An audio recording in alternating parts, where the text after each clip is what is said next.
Today is November 13th, Monday, November 13th, 2023. I'm calling the Municipal Service and Property Committee to order. Madam Clerk, can you please call the roll? Bishop. Here. Starr. Hairston. Here. Jones. Casey. Present. Kelly. Present. Moore. Mr. Chairman, you have the floor. All right, can we have, we're going to hear the legislation first. Can we have capital projects to the table, please?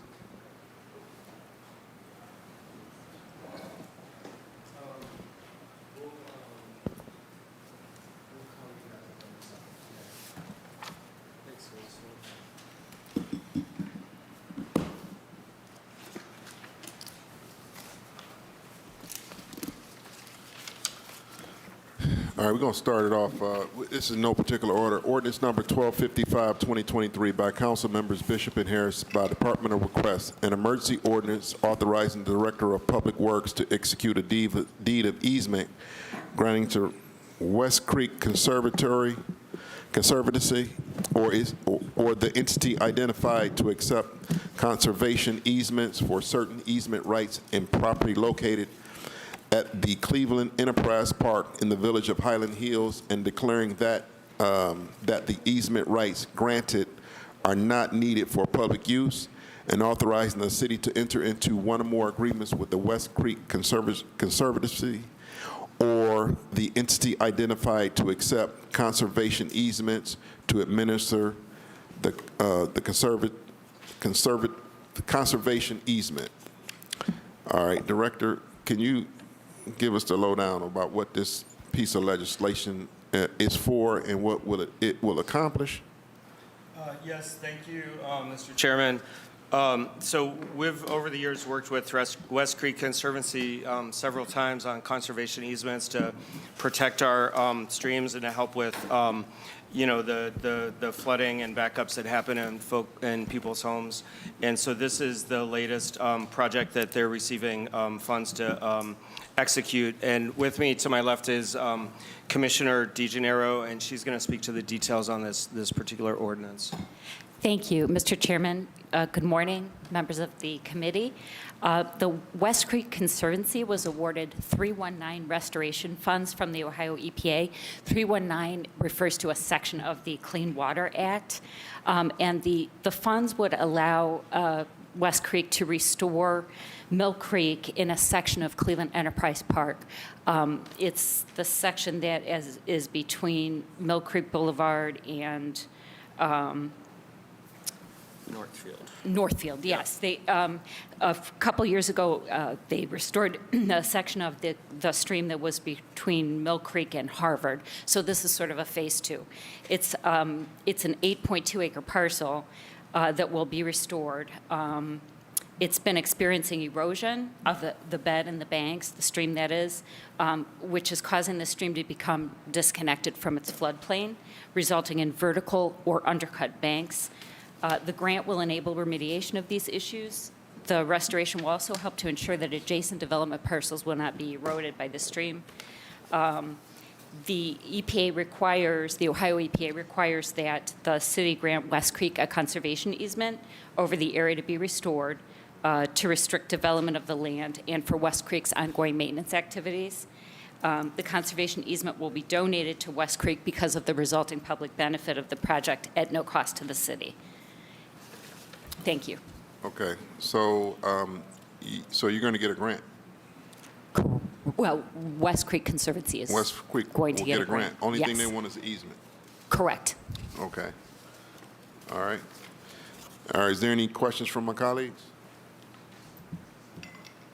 So the Mill Creek, that's in my ward, the Mill Creek Boulevard? This is actually in the village of Highland Hills, not far from your ward. So we got two Mill Creeks? Well, it's Or it's the same a stream? continuation of, yes, this would be upstream, I believe. Not really sure exactly where Mill Creek drains to, but if it drains to the south, this would be upstream. Okay. In Highland Hills. All right. All right, seeing no questions. Ordinance number 1255, 2023 is approved. Please sign.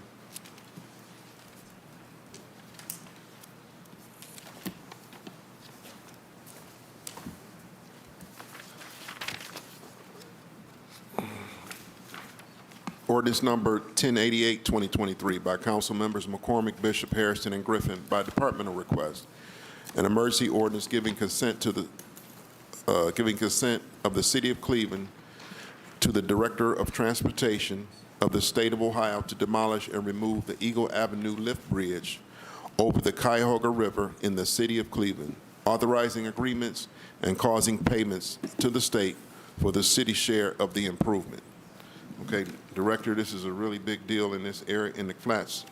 Yes, it is a big deal in the flats, and we've taken this proposed demolition very seriously and looked at the structure from an engineering standpoint to determine that it's the vertical elements of the bridge that are failing. So if you look at the bridge today, you have two vertical elements that hold a bridge, a lift bridge in a lift position, and it's the vertical elements that are failing, meaning you'd essentially have to reconstruct majority of the bridge for it to remain in its current aesthetic. So we have had conversations with Flats Forward, with Councilman McCormick. There was with Bedrock, which is developing around there as well.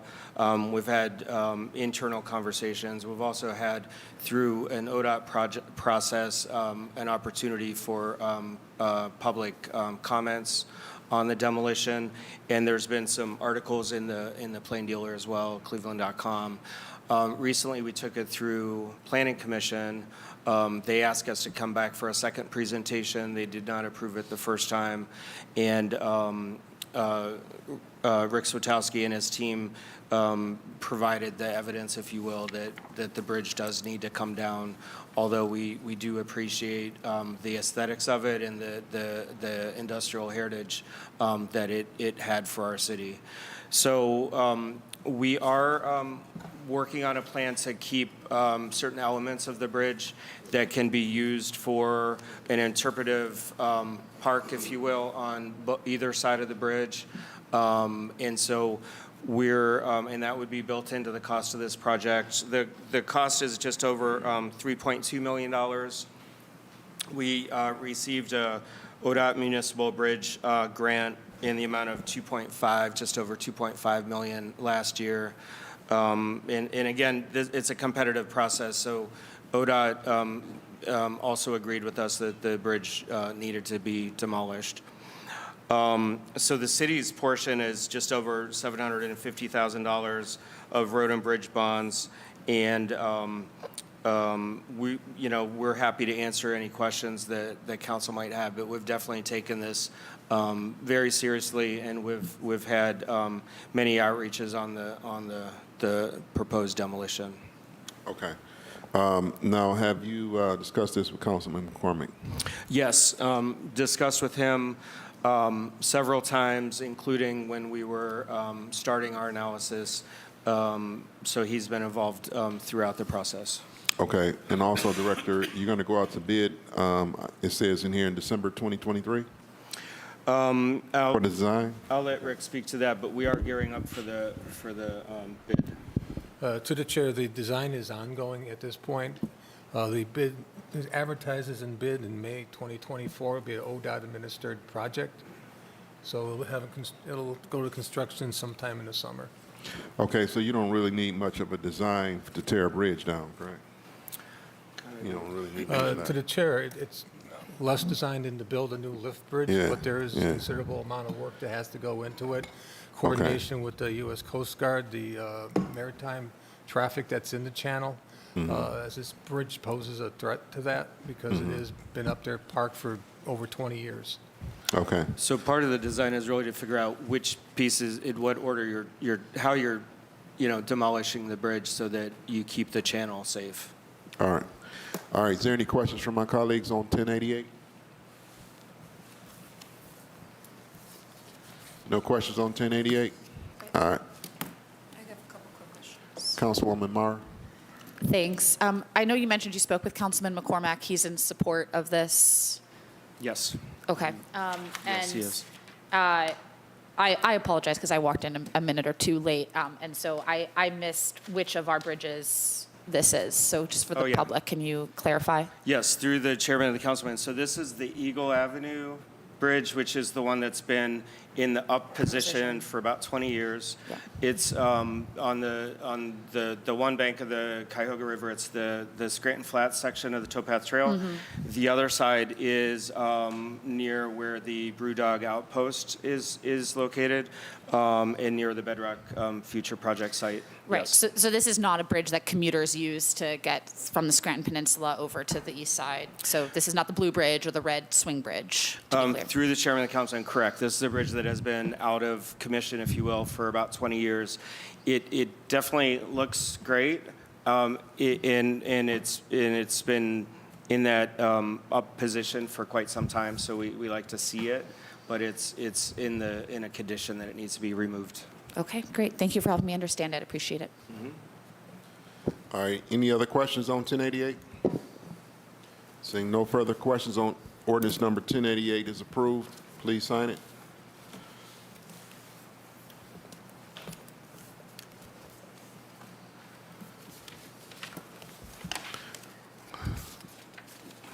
Ordinance number 1187, 2023 by council members McCormick, Bishop, Hairston, and Griffin by departmental request.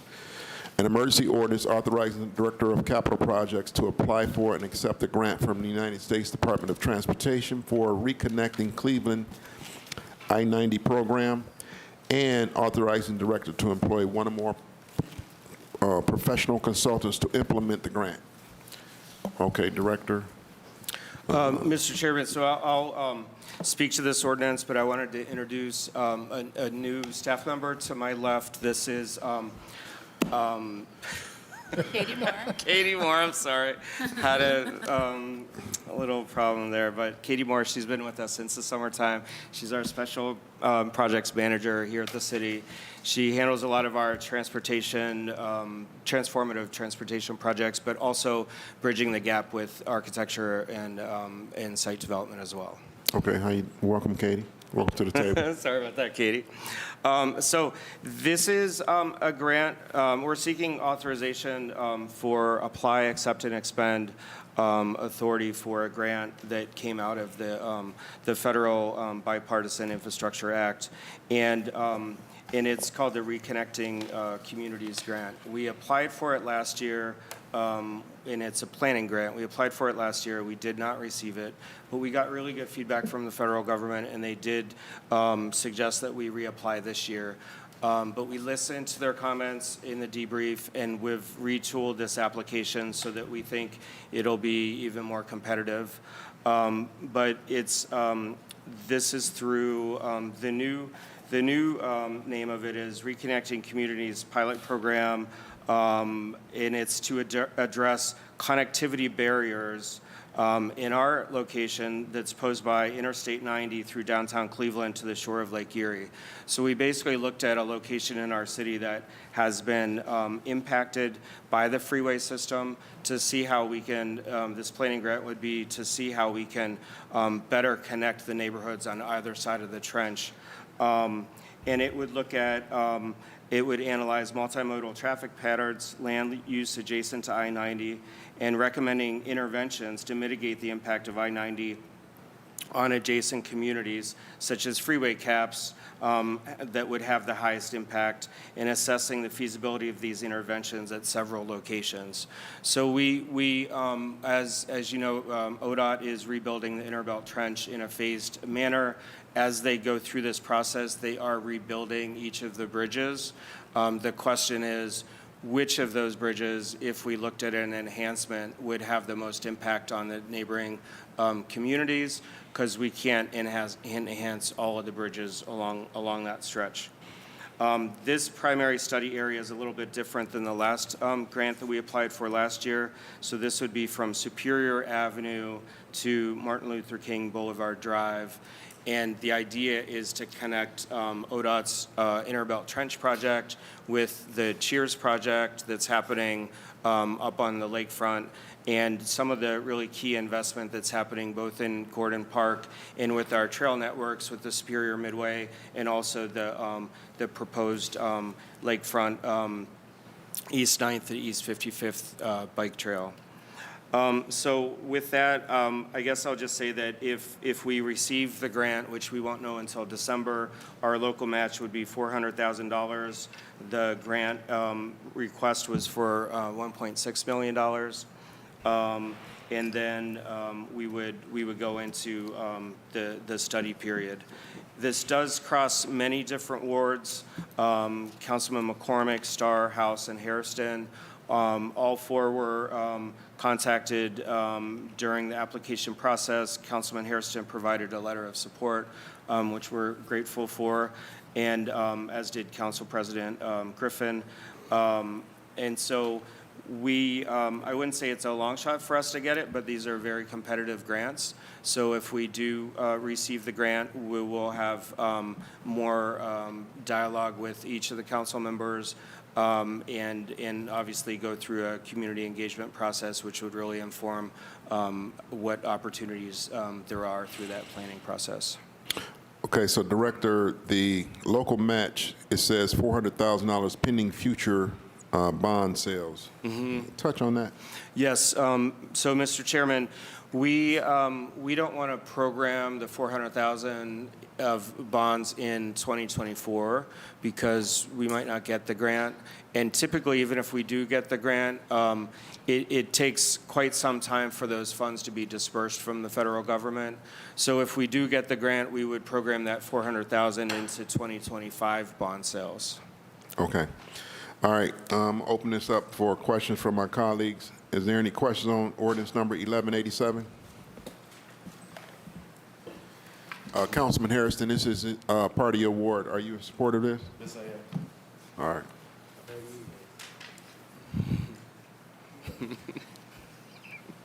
Councilman Starr, are you in support of this piece of legislation? This is also in your ward also. Yes. Okay. Talk to the director. All right, any other questions on ordinance number 1187? Is there? Yes. Seeing no further questions, ordinance number 1187 is approved. Thank you. You're welcome. Thank you.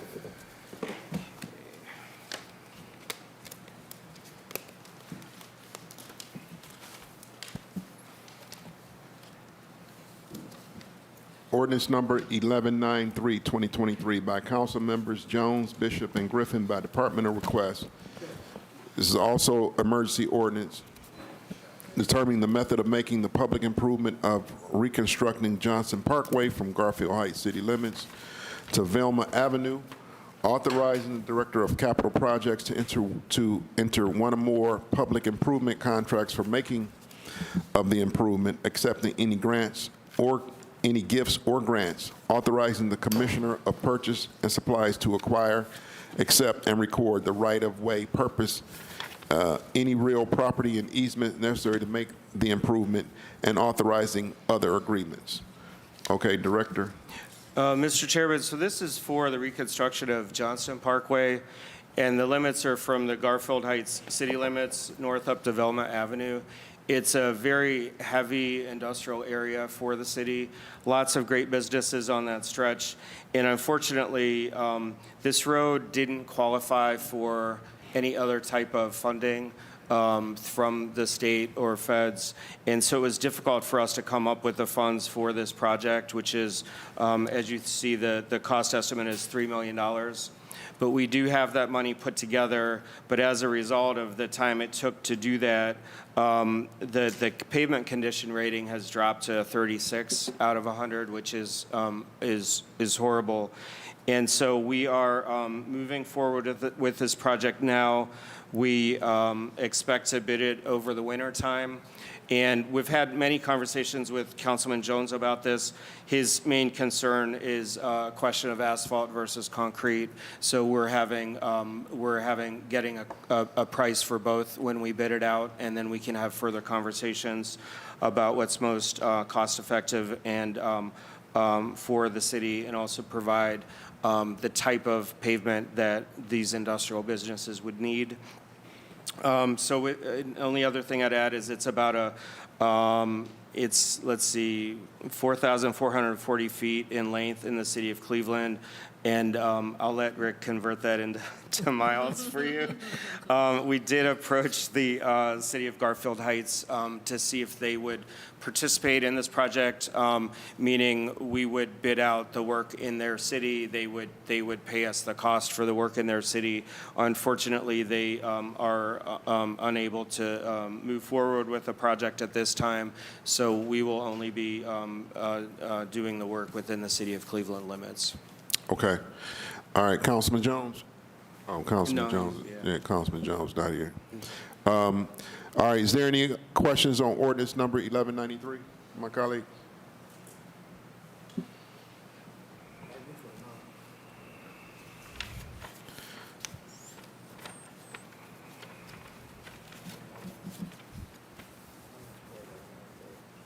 Okay.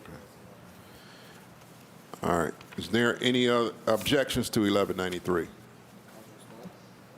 Councilman Starr? Yeah, just mark me as a no. Okay. All right, Madam Clerk, can you call the roll? Yeah. Bishop, Yes. Starr, No. Bairstow. Yes. Jones, Casey. Yes. Kelly, Moore. Yes. Mr. Chairman, 4 yeas, 1 nay. Okay. All right. Paved, it's not your word. It's just the paving.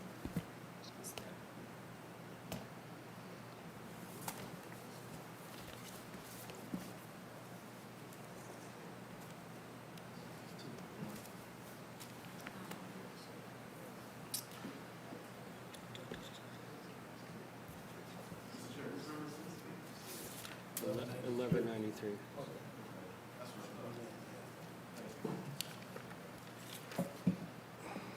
All right, Madam Clerk, can you call the roll again? Bishop, Yes. Starr, Yes. Bairstow. Jones, Casey. Yes. Kelly, Moore. Yes. Mr. Chairman, 5 yeas, no nay. All right, thank you. Seeing no other further questions, no objections, ordinance 1193, 2023 is approved.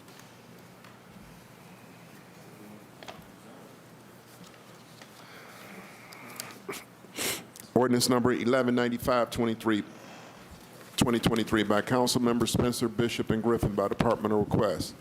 It's an emergency ordinance authorizing the Commissioner of Purchases and Supplies to sell city-owned air rights, interest no longer needed, for the city's public use located on Detroit Avenue adjacent to the West Boulevard Cordell Rapid Transit Station, Flaherty and Collins Development, LLC, for future residential development. Okay, Director. Mr. Chairman, so this is a situation that we go through whenever RTA sells certain properties. So this isn't a new process for us to go through here with MOCAP. And I have Commissioner DeGennaro here to review the specifics of this request. Thank you. So as many of you may be aware, the city operated the Cleveland Transit System until the mid-'70s, when most of the assets were transferred to RTA, including the subject parcel. But city retained air rights over this and many of the other lands that were transferred. The developer recently approached RTA with a proposal to develop 60 to 80 units of affordable housing. It's a multifamily transit-oriented development. The developer entered into an option agreement with RTA for the land, but the developer must also purchase the air rights from the city to have clear title for the development. The sale of the air rights will be contingent on the developer exercising its option to purchase the land with RTA, and the sale of the air rights will be at a appraised value of $12,000. Okay, Commissioner, can you explain air rights? What are air rights? Air rights are, it's a separate parcel that's over the land that comprises everything from the ground up. So you can own land, but if you don't own the rights, the air rights over it, you don't have the ability to develop the land. So they're separate parcels. There's an air rights parcel, and there's a ground parcel. So on every parcel in the city of Cleveland, they have air rights associated to this parcel? Is that what you're saying? Is that what I'm understanding? When the lands were transferred to RTA, the city retained the air rights parcels Okay. over many of the properties that were transferred. Okay, so the city gave the RTA the property, but not the air rights. Correct. So now we're coming back to give them the air rights. Yes, to sell them, because there's Okay. a value to them. Okay. All right, so that's worth 12 grand. And where are we going to get for it? Anything? I'm sorry, Mr. Chairman, can you repeat that question? So the air rights, you say, is estimated to be worth 12 thousand. Yes. And what are we receiving for it? Are we just, The developer will pay us $12,000 for our air rights. They're going to pay RTA separately for the land rights, but we will get the $12,000 appraised value for the air rights. okay. All right. Is there any questions on 1195, 2023? Councilman Brian Casey. Thank you, Mr. Chairman. Mr. Chairman, the Commissioner, Ms. DiGeronimo, do I or anybody else who owns property in the city of Cleveland, do we own the air rights to our own property? You do. Which is why if we'll just say there's a tree hanging over into my yard, I can take my property and take anything off of it because I technically own everything. How far up the air rights go? Space? Probably I would argue to space. To infinity and beyond. Because To you never infinity know. and beyond? When At you're least, gonna do the that. clouds. Right? I guess Yeah, at so. least the clouds. But then somebody like the FAA, they don't need permission to use our air rights then, correct? Through the chairman of the councilman, there is a limit to your air rights. I don't know exactly what. I'm there's probably- just asking because then you can get into drones and stuff like that. With you know what I'm saying? You're just educating us now on air rights is what you're doing now. Mr. Chairman, to the councilman, my guess is that it would, and this is a guess, but what seems reasonable is whatever is developable from the ground. You would own the air rights. If you want to build the Empire State Building, I would presume that there's an air rights parcel that covers that to that height, but beyond it, to space, that's probably a little bit of a stretch. All right, and then where exactly? I know the area right there. Where exactly is this new development going? It's right next to the rapid transit station to the northwest. There's a vacant parcel right on Detroit. Okay, right before the bridge. Yes. There's a bridge there. Okay. All right. Thank you, Mr. Chairman. All right. So, Commissioner and Director, have you consulted with Councilwoman Spencer? Yes, Mr. Chairman, she is in support of the project. Okay. All right. Is there any other questions on ordinance number 1195, Mr. 2023? Hey. Councilman Harsh. Thank you, Mr. Chairman. I just want to chime in on air rights because I know the answer to this. Your land rights go all the way to hell, but your air rights go to the federal government. So essentially you own downwards to the core of the earth and everything underneath your house, but your air rights end at the Federal Aviation Administration, and that is essentially about 6 stories high in a residential zone, and it does become a problem for drones. But I just wanted to clarify that because Thank you. tidbit. All right. Is there any other questions on 1195? Seeing no further questions on 1195, 1195 is approved. Is there any objections on 1195? All right. Seeing no objections, 1195 is approved. Please sign it. Thank you. Ordinance number 1141, 2023.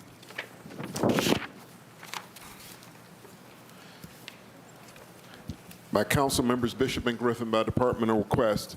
It's an emergency ordinance to amend various sections of the codified ordinance of Cleveland, Ohio, 1976, as amended by various sections, to repeal sections 501, 50504, 50505, 50507, to 505.10, as amended by various ordinance to supplement the codified ordinances by enacting new sections 502.01 to 502.06, 503.014, 505.16, and 514.091 relating to sidewalks and the right-of-way generally.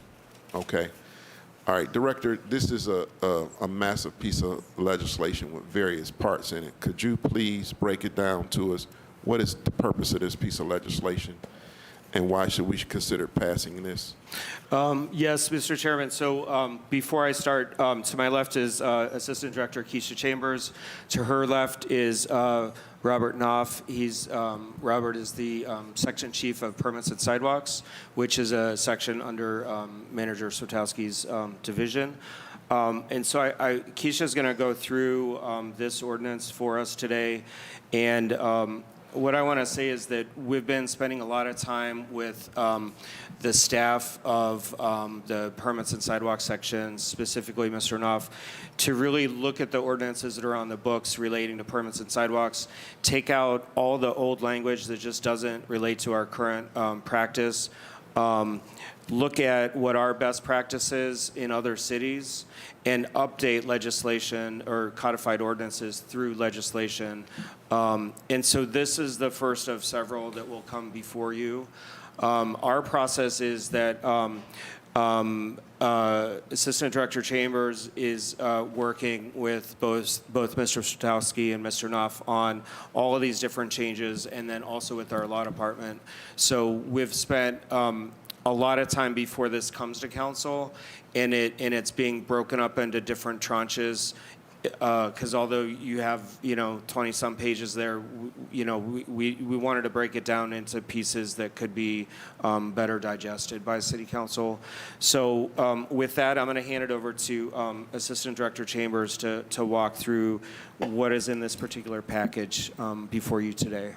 Thank you, Director. To the Chair, to the Council, as the Director mentioned, this is specifically relating to sidewalks and right-of-way generally.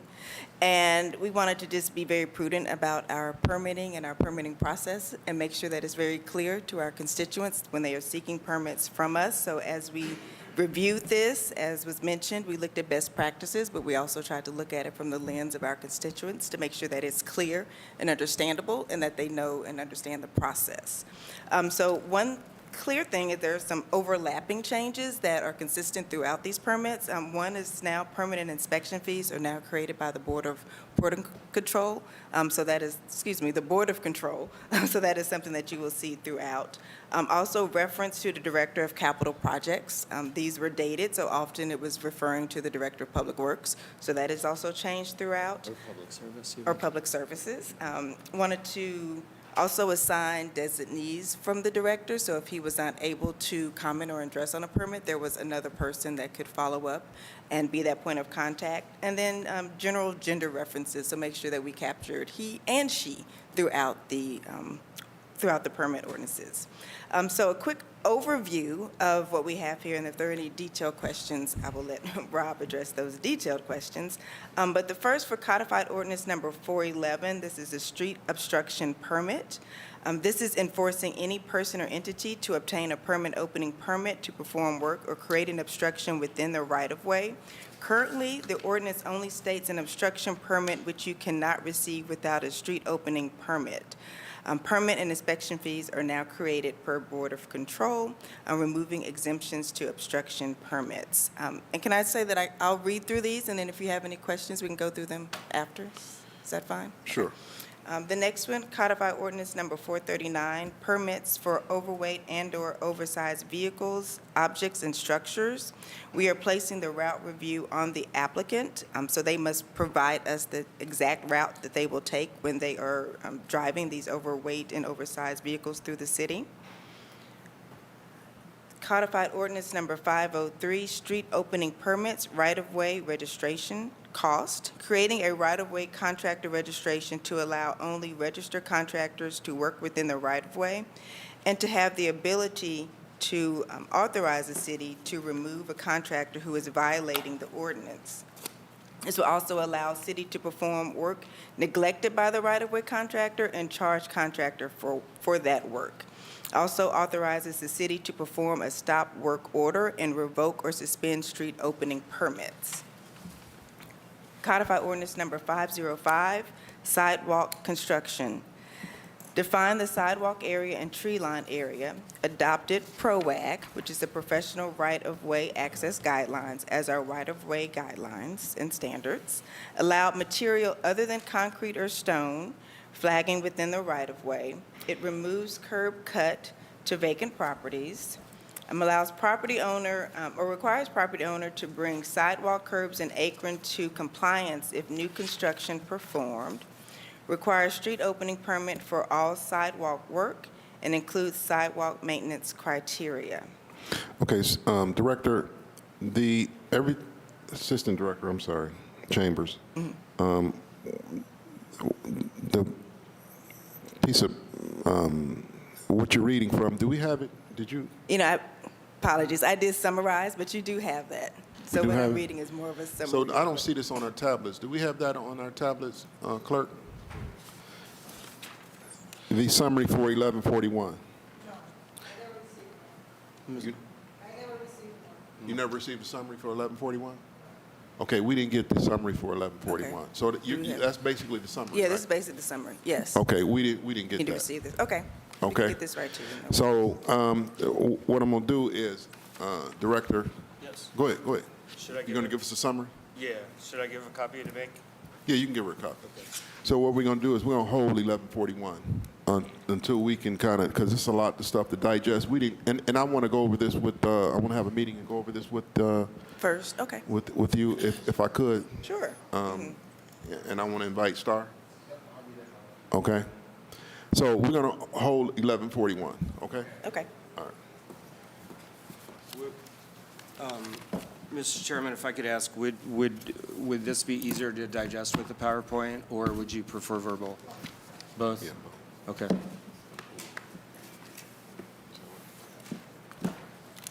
All right. Do you have any more? I think that's all I got for you, Director. Yeah, that's all. Yeah. Okay. Thank you. All right. We got it.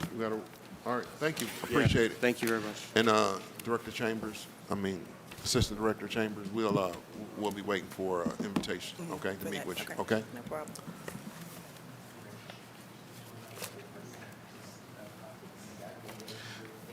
Okay. We're gonna have up the West Side Market.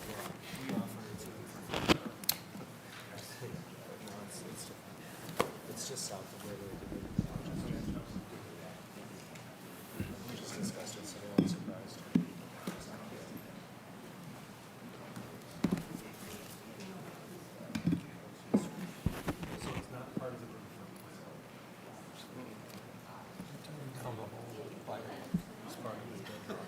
Yeah, but not the bridge. Their project doesn't quite go that far.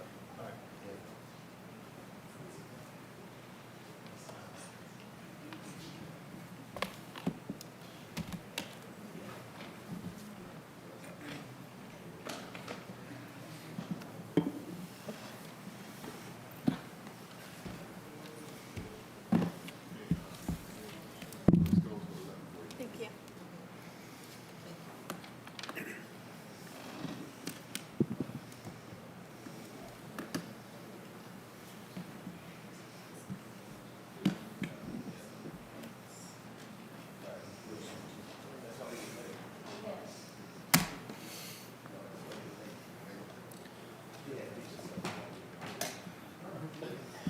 Is he a Ravens fan? He's a Ravens fan. He's a diehard Ravens fan.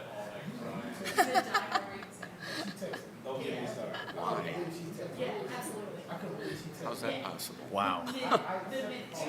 Wow. Wow.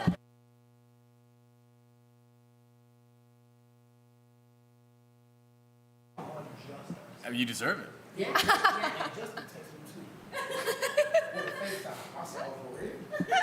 Baltimore. Man. Ready if you are. I don't know. I think we might need a minute to talk about this Baltimore. Your Ravens. debrief. Yeah. Out of order.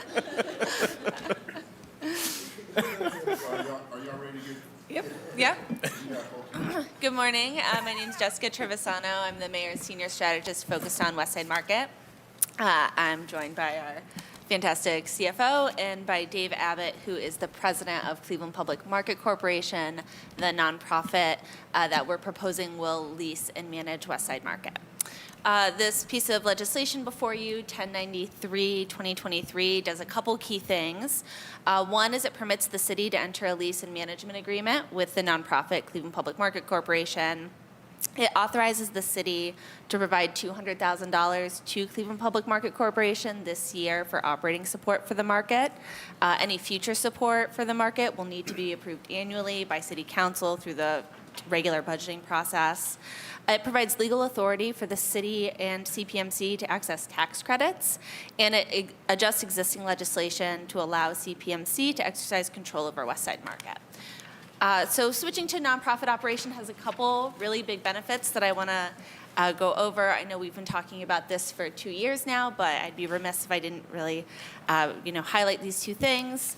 One, switching to nonprofit operation allows us to access capital for a historic city asset that the city wouldn't otherwise be able to access. So that's through fundraising, sponsorship, tax credits, and new sources of operational revenue, such as events and parking. So that's one really key benefit. The other is to have a board and staff focused on maximizing West Side Market's potential, being able to really leverage the market for amazing programs that can affect every resident of the city around food access, entrepreneurship, education, and to have the staff with the capacity to really focus on the experience for merchants and for customers. This piece of legislation, as I mentioned, provides operating support for the nonprofit this year for $200,000. The annual city support for West Side Market's operations is usually around $700,000. That's what we have built into the pro forma for the nonprofit. I want to emphasize that, this is still a city building. It's still a city asset. It's still something that the city will have some responsibility for. We have a plan that will help the market break even, but it's going to take some time. It's going to take capital improvements. It's going to take, a real transition in operations for us to get there. So we have a lot of hope and a lot of confidence in the plan that we've put together that will allow the market to be financially self-sufficient. But in the meantime, while we're working on getting that plan together, we anticipate that there will be an annual ask to City Council for ongoing support.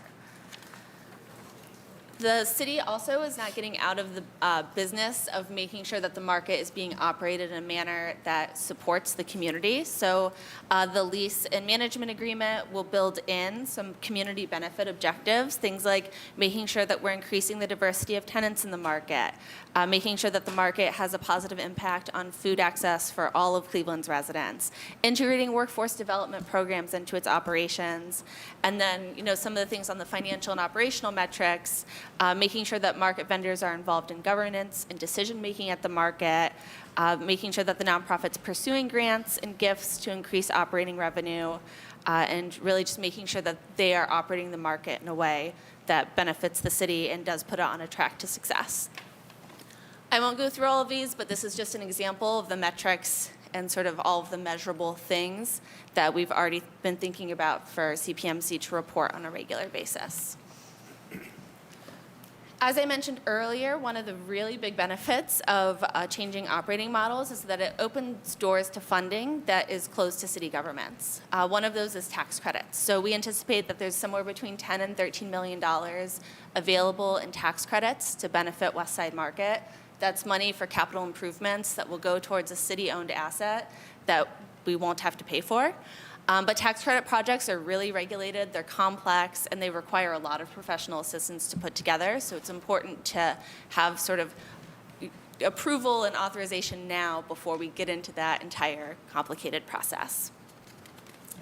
And last, the piece of legislation repeals or adjusts some laws that are already on the books for West Side Market. So things like our ordinance says that there must be a market manager.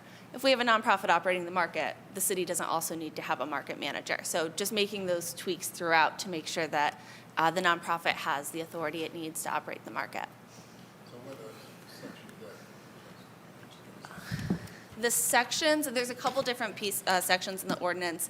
It's mostly 130, I think it's 132, 131.21, 131.22, 13175. There's a whole chapter that's really antiquated. I think it's chapter 554 that was put in place in ages ago that talks about market halls and not having live animals and things that are just, antiquated pieces of legislation that we haven't looked at and we don't need. So it's just a cleanup more than anything else. Okay, so how many pieces, how many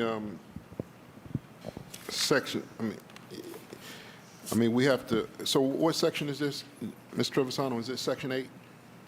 It is of the legislation in front of you.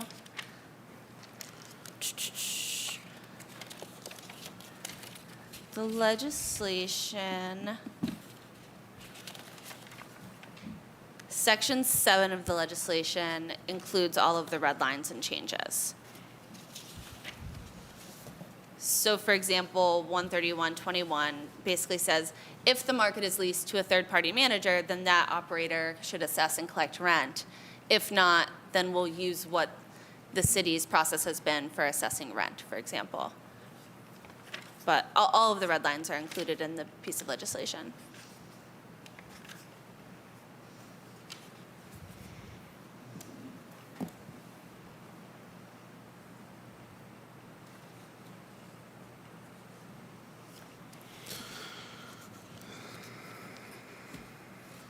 All right, so can you go over section 8, Ms. Trevisano? Sure. So Section 8 provides that the following provisions of the codified ordinances will be changed.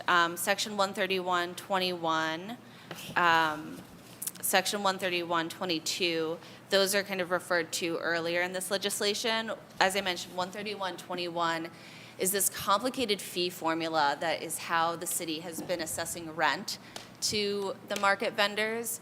When a nonprofit is operating the market, we expect that they will be the ones figuring out the rent calculations. And so that section change just says, if there's an operator, they'll figure out the rent. If not, then we'll use this kind of antiquated formula. Section 13122 provides that the Director of Public Works may appoint a manager of West Side Market as opposed to shall, so it just makes it an option. And then we walk through Section 55301. This is like what I was mentioning, these sort of antiquated rules about markets. So it's things like, there used to be a rule that said that the Commissioner of Weights and Measures, which we know, which no longer really does this type of work, can throw away food unfit for consumption. That's not something that we've done or we have done. And so it's, like I mentioned, just a cleanup of all of those.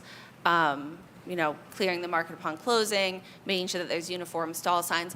All of these are things that are just built into the lease and management agreement as opposed to needing to be part of the codified ordinances. Okay, getting back to the rent that can be charged by the this new nonprofit. Mm-hmm. So they can charge. So they don't. Are we gonna see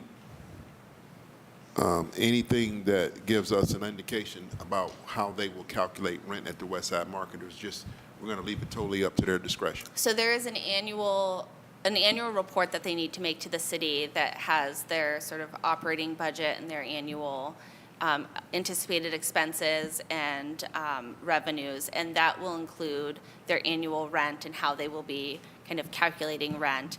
We also have sort of anticipated in this agreement that they need to make sure that rent is, fair for the vendors. There's no incentive for the new nonprofit corporation to come up with some sort of rent rate that's going to gut the market and change all of the vendors, because rent is such an important source of income, and being able to have the traditional vendors that we have requires us to keep rent rates fair. So really this whole master plan process that we've been doing for the past 2 years is based on trying to keep the rent rates reasonable and fair to the vendors while also still being able to provide a higher level of service. That's why we're so focused on diversifying revenue through parking, through events, through sponsorship, because right now the only sources of revenue for the market are through vendor rent and through city subsidy. And so part of the challenge with the market is, as you know, we want to keep vendor rent reasonable and fair, but we don't have new vendors coming in, there's less money for us to provide services or programs at the market. Okay. So, again, I want to ask the question, is there going to be like a square footage rate? Is it going to be standard rate, or is it going to, so if I got 20 people come in and say, I want to rent a space in the West Side Market, we could have 20 different amounts being charged. Is that what I'm hearing? It could be the case. It's actually a challenge right now that it's not the case, because not every stand is equal at the market. So Right. some stands are nicer than other stands. Some are closer to higher traffic doors and therefore more valuable. Some of our vendors are frankly harder to get, and so we might want to incentivize those vendors by having lower rates. So produce, for example, I think it makes more sense to think about a lower rate for somebody like a produce vendor, where they're kind of a dime, where it's really hard to get a produce vendor, versus a baker, which I think we have wonderful bakers, but they're like a dime a dozen, right? It's easy to find baker tenants. So it certainly does build in more flexibility than we have right now, but in a way that I think is a good thing for the market and for the business model for the market. Okay, so, Ms. Trevisano, if I'm a vendor at the market, and I've been at the market for 10 years, and my spot is here, but I want that spot over there by the door, Yes.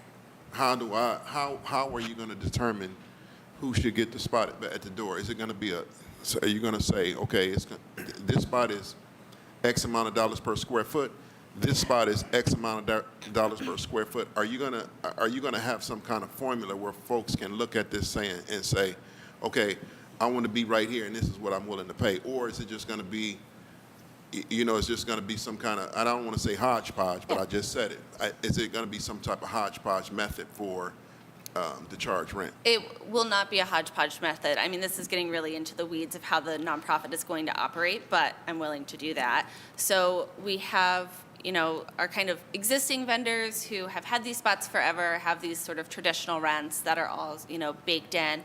We anticipate, and what we've talked to with the nonprofit, is those rates aren't changing anytime soon, right? That's been their rate. We don't want a mass exodus from the market.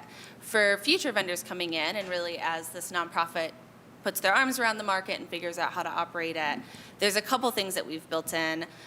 First is the nonprofit has a merchant relations committee, and so all of the board decisions has to go through their merchant relations committee, and merchants sit on that committee to make sure that what's being proposed through those committees kind of reflect what the needs of the merchants are.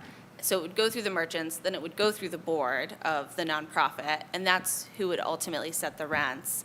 And there's plenty of things worked into this agreement where if the nonprofit is running the market in a way that's not equitable or is contrary to sort of best practices for a public market like this, then the city can hold them in default, and the city can say, this isn't the way that a market should be run.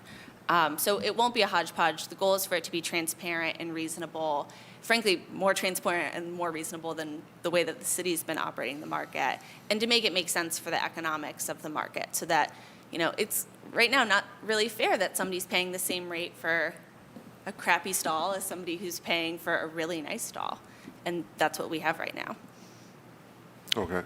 All right, I'm going to go to Councilman Brian Casey. Thank you, Mr. Chairman. Mr. Chairman and Mr. Trevisano, the city still owns the parking lot, correct? To the councilman through the chair, correct. And the city just recently, we just went over the parking rates for all of the parking lots.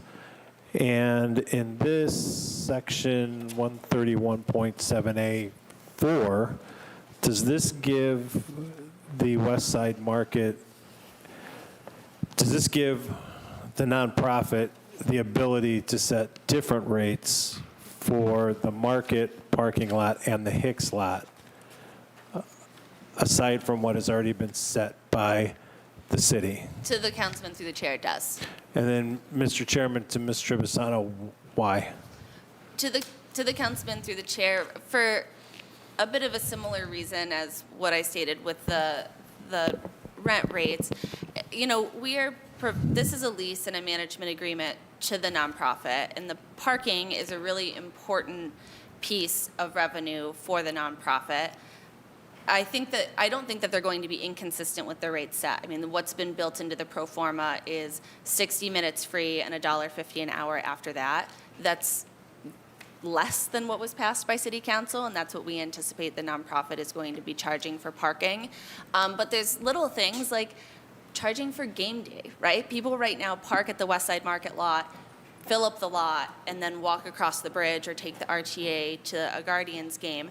That's not anticipated in the new parking legislation that was passed, because that's a really fine-tuned way to do parking that is tough to do in our city bureaucracy. The nonprofit, we think, will have the ability to make those really fine adjustments, so that if they know it's a really big, opening day for the Guardians, they'll be able to make a little bit more revenue on the parking. And Mr. Chairman and Ms. Trevisano, though, isn't that addressed within the legislation with special game days and stuff like that, that we just passed that legislation? Through the chair, I don't believe these lots were covered by those rates. I think the game day rates that you're thinking about were for the Muni lot and maybe the Willard Garage. There was different rate authorizations for each individual parking facility that we have. And if I'm remembering correctly, the game day rates were for the Muni lot and the Willard Garage. The game day rates did not extend out to other lots that the city owns outside of downtown. And Mr. Chairman, to our CFO, that legislation wasn't blanket for any city-owned lots? It specifically... Through the chair, it was not. If you go back to the ordinance that was introduced and passed, it had a line item for each individual lot that was impacted by the ordinance, and it had a dollar amount, an up to amount for each of those lots. I know, for example, a lot that wasn't included was the Gateway East Garage. It wasn't impacted at all by that ordinance. I don't recall if these lots were impacted by the ordinance, but they certainly weren't part of the game day rates that were authorized for the Muni lot and the Willard Garage. And Mr. Chairman, to the CFO, as the CFO, don't you think that it would be best if we take that piece of legislation then and start including all the other lots, like the East Garage, right, like the West Side Market, as opposed to picking them off one at a time? Through the chair, so I think I'm guessing the reason why these lots were not included in that is because we knew that this ordinance was coming, and with the request of council to authorize the nonprofit manager of the West Side Market to be the entity that sets the rates for those two lots. All right, and then under that same section E, it says if the West Side Market is leased or managed by a third-party operator, then this division shall not apply. What's the division that shall not apply? Are we talking the parking division? So the rates are already set, Mr. Chairman, to Mr. Trevisano, the rates are already set, correct, by ordinance, right? So what we're saying here is that if a third party is operating, then this division, meaning the rates that the city and council have already set, do not apply, and that we're giving carte blanche to this nonprofit to set their own rates. To the councilman through the chair, that's right. So what we're proposing here is more than just a rate change, it's also the responsibility of the lot. So this lease provides that the nonprofit will not only be able to set the rates and kind of figure out the parking management and the operators, but they'll also be responsible for paving the lots, renovating the lots if they need to, restriping. They'll be taking over all of the maintenance responsibilities. So it's a lease of the lots, which includes setting the rates and deciding kind of, how to do valet if they decide to do valet. If they decide to do some sort of, you spend $50 at the market and it's free to park, it gives the flexibility to do all of that. And it also gives them the flexibility, Mr. Chairman and Ms. Trevisano, to say, we're no longer offering 60 minutes free. We're now going to $25. We're going to anticipate, since that's the word that's being thrown around, that they're going to go to $25 an hour, right? I mean, we're giving them that blanket authority, right? I mean, you're asking us to trust this nonprofit to come in and set rates, and what happens then if, and again, 5 years from now, 10 years from now, whoever's running it, right?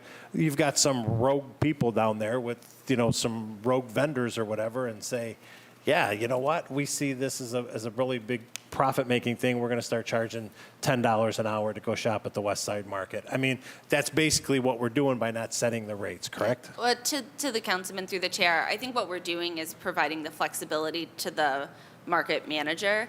And the market manager is being kind of tasked with the responsibility to work in the best interest of the market. And I don't think $10 an hour for parking is in the best interest of the market, and I don't think that is a commercially reasonable best practice for the market. Most markets around the country have some sort of free parking period. So if that was the case, our sort of protective lever is to say, that's not a best practice for how you operate these markets. That's not reasonable. That's not how this should be run. And we have a bigger problem with this than the parking rates, if that's the point that we're at. And Mr. Chairman, to Mr. Visano, then, does this piece of legislation give the authority to somebody to step in and say, no, you're not doing what's best for the market, as far as us? I mean, we could all, there's 17 of us, right? We all have 17 different eyes on it, so we're all going to look at it differently, but. Yeah, I think through the chair to the councilman, the lease agreement with the operator would include provisions that require that it be run in a way consistent with how the city would want it to be run. And we would have, just like if to Councilman Bishop's point, if the market imposes rent amounts that are just outrageous and out of step with what we can successfully anticipate to work at the market, we will have the ability to step in and say, this arrangement isn't producing the benefits that we as a city want, and so we're going to put you in default and terminate. And so that's always going to be our ability under this agreement. It's very similar. I think when we had the DPS hearing a few weeks ago, we talked about the Highland Golf Course agreement. It's going to be very similar to that, in which we have clear rights in that agreement that if the manager of the Highland Golf Course is not running the course in a way that we think is appropriate, we're done. We say, you know what, thank you for your time, but we're going to take it back now. And it would be the same with this arrangement. Right, but the difference between that is I think, because you're only dealing with one entity there. Do you know what I'm saying? The market, there's so much more involved, right? Because there's so many vendors. Mr. Chairman, to Mr. Visano, my last thing is how long has this? What's the name of the nonprofit? What is?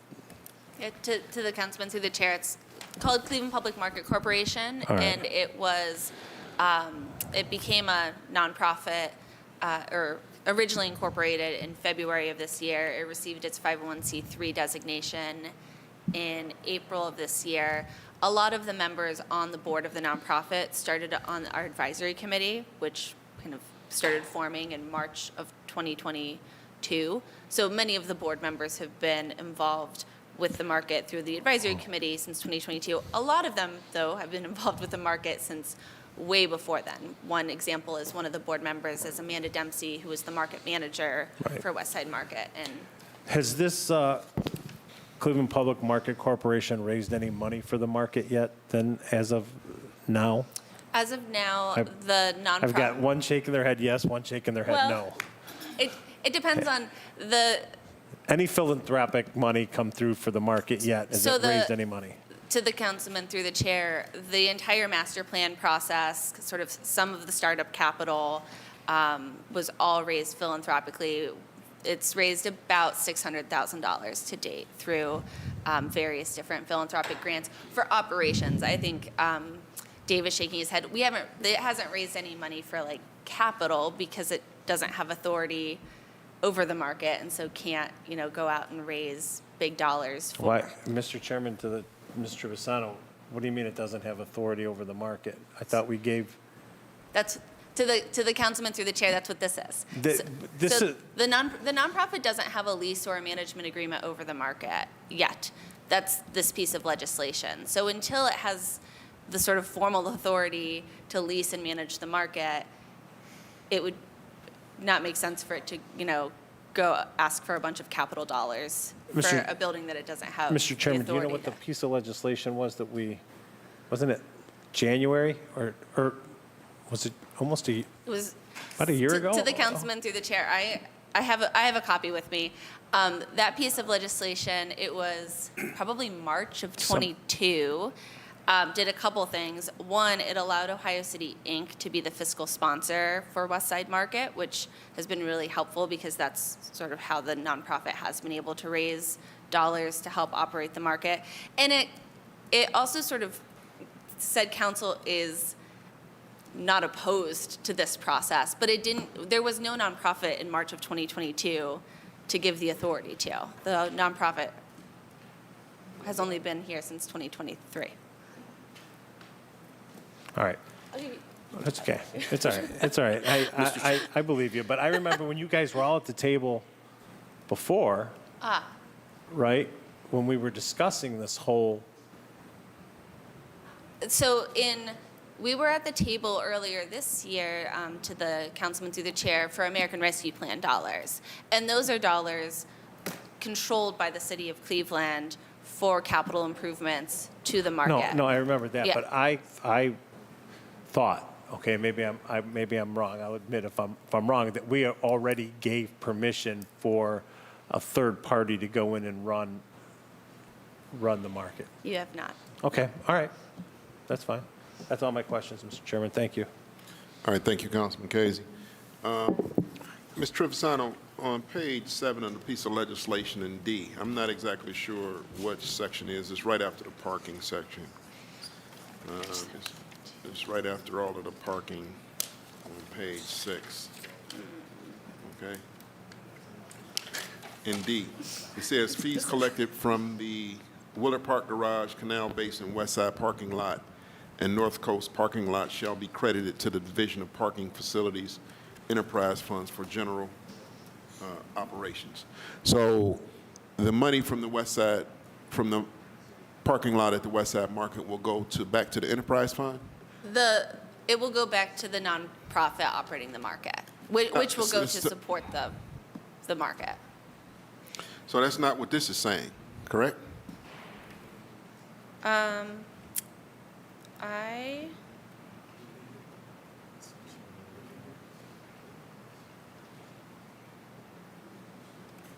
Yeah, do you have it open?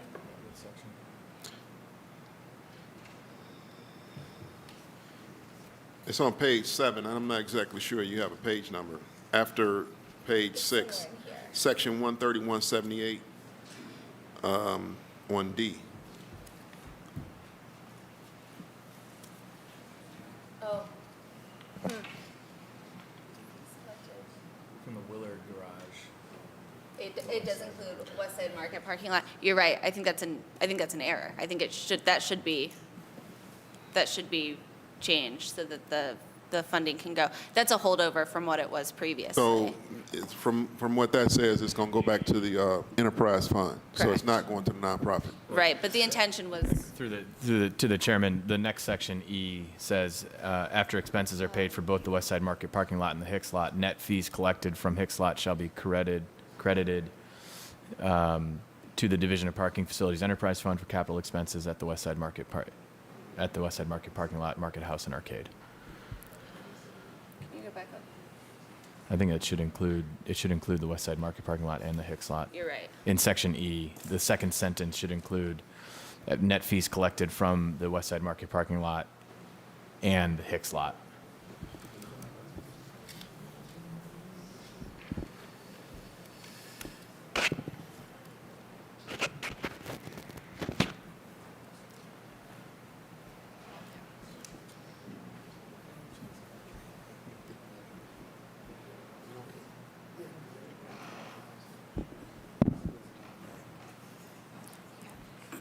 To the chair, the intention is for the revenue from the Hicks and West Side Market parking lots to go to the nonprofit as opposed to into the Okay, small I enterprise. got another question for you. The final lease detail, is that scheduled to go to the Board of Control and that come back to council? So we won't see the final lease details, right?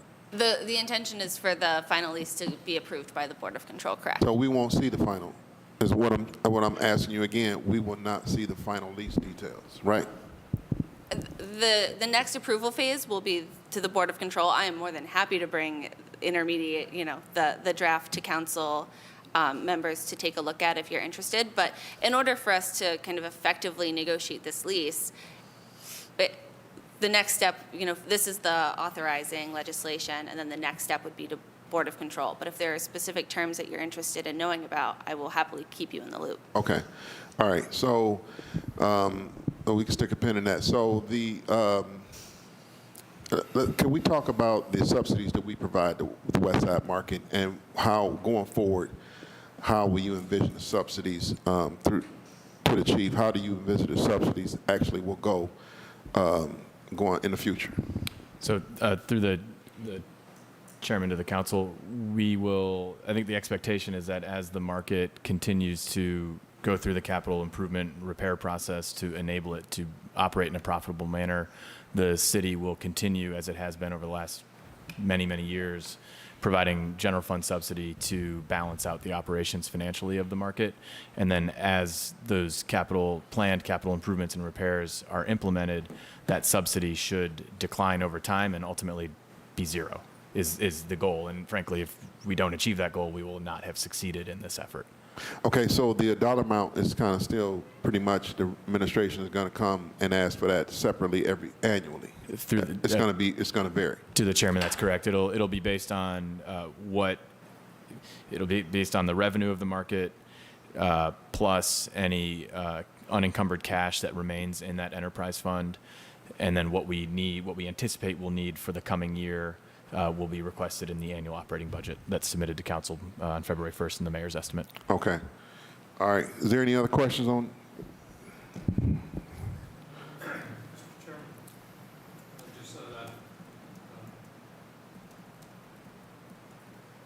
Cognizant of where we're going on this, I would respectfully submit for council that the questions that were raised on page 7 dealing with subparagraphs D and E, we have to read those two paragraphs together, and I think that addresses one of the issues that you had. But the other one is, I thought I heard Chief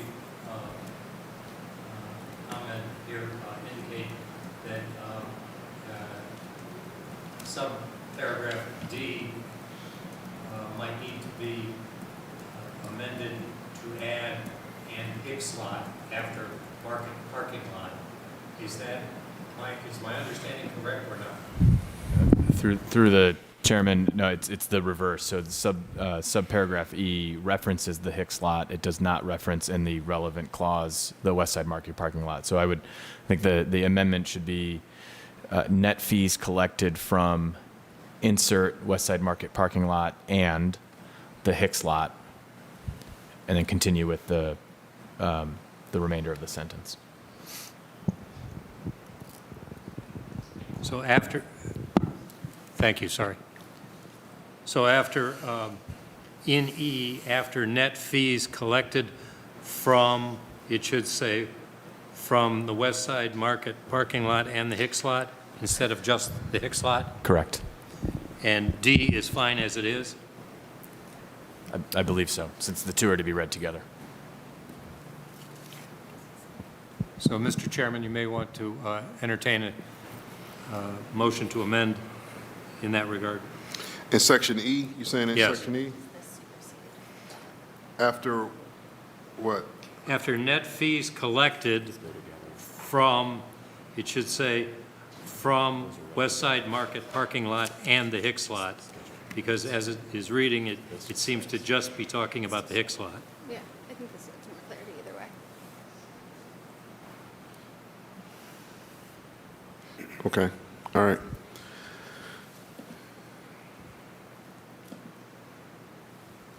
Councilman Anthony Harris. Thank you, Mr. Chair. During our DPS, there were some questions around and I had to step out for a second. I'm not sure if anyone talked about the minority vendor, levels of minority vendors, if that question was asked. To the councilman through the chair, no questions were asked about Okay. diversity or minority vendors. Do you want me to talk a little bit about? Can you please? So Sure. I'm interested through the chair of how many minority vendors currently exist in the market. And I know there's been discussion around, putting together some sort of plan of action to go out and encourage and to bring minority vendors into the market. You know, I often hear, well, most of the minority vendors are looking for like a restaurant space or something like that. Well, that's not the case, because there's restaurants and other vendors who are within our communities who could come in and have a stall and sell products that they may offer in their facility, whether it is some sort of mixture that they have, some sort of sauce that they have, some sort of a side dish or something that they offer that, you know, markets, you can buy a side, you know, like you do at the grocery store by the pound, right? And so, you know, there's ways to support minority vendors outside of just having a hood installed at a stall and having a hood installed at a stall inside of the marketplace. And so I'm interested to know currently how many minority vendors exist in the market, and you know, have you all begin to develop a plan towards attracting those? Last time, again, we also spoke about going to the Coit Road Market.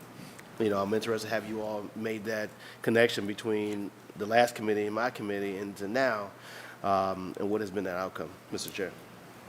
Yeah, to the councilman through the chair, I think your points are really well taken, and I just want to emphasize that diversity is, you know, the new nonprofit, diversity is the number one value of that new nonprofit, is what they've, you know, identified. And that's, you know, making sure that the market is welcoming to all folks, both business owners and customers.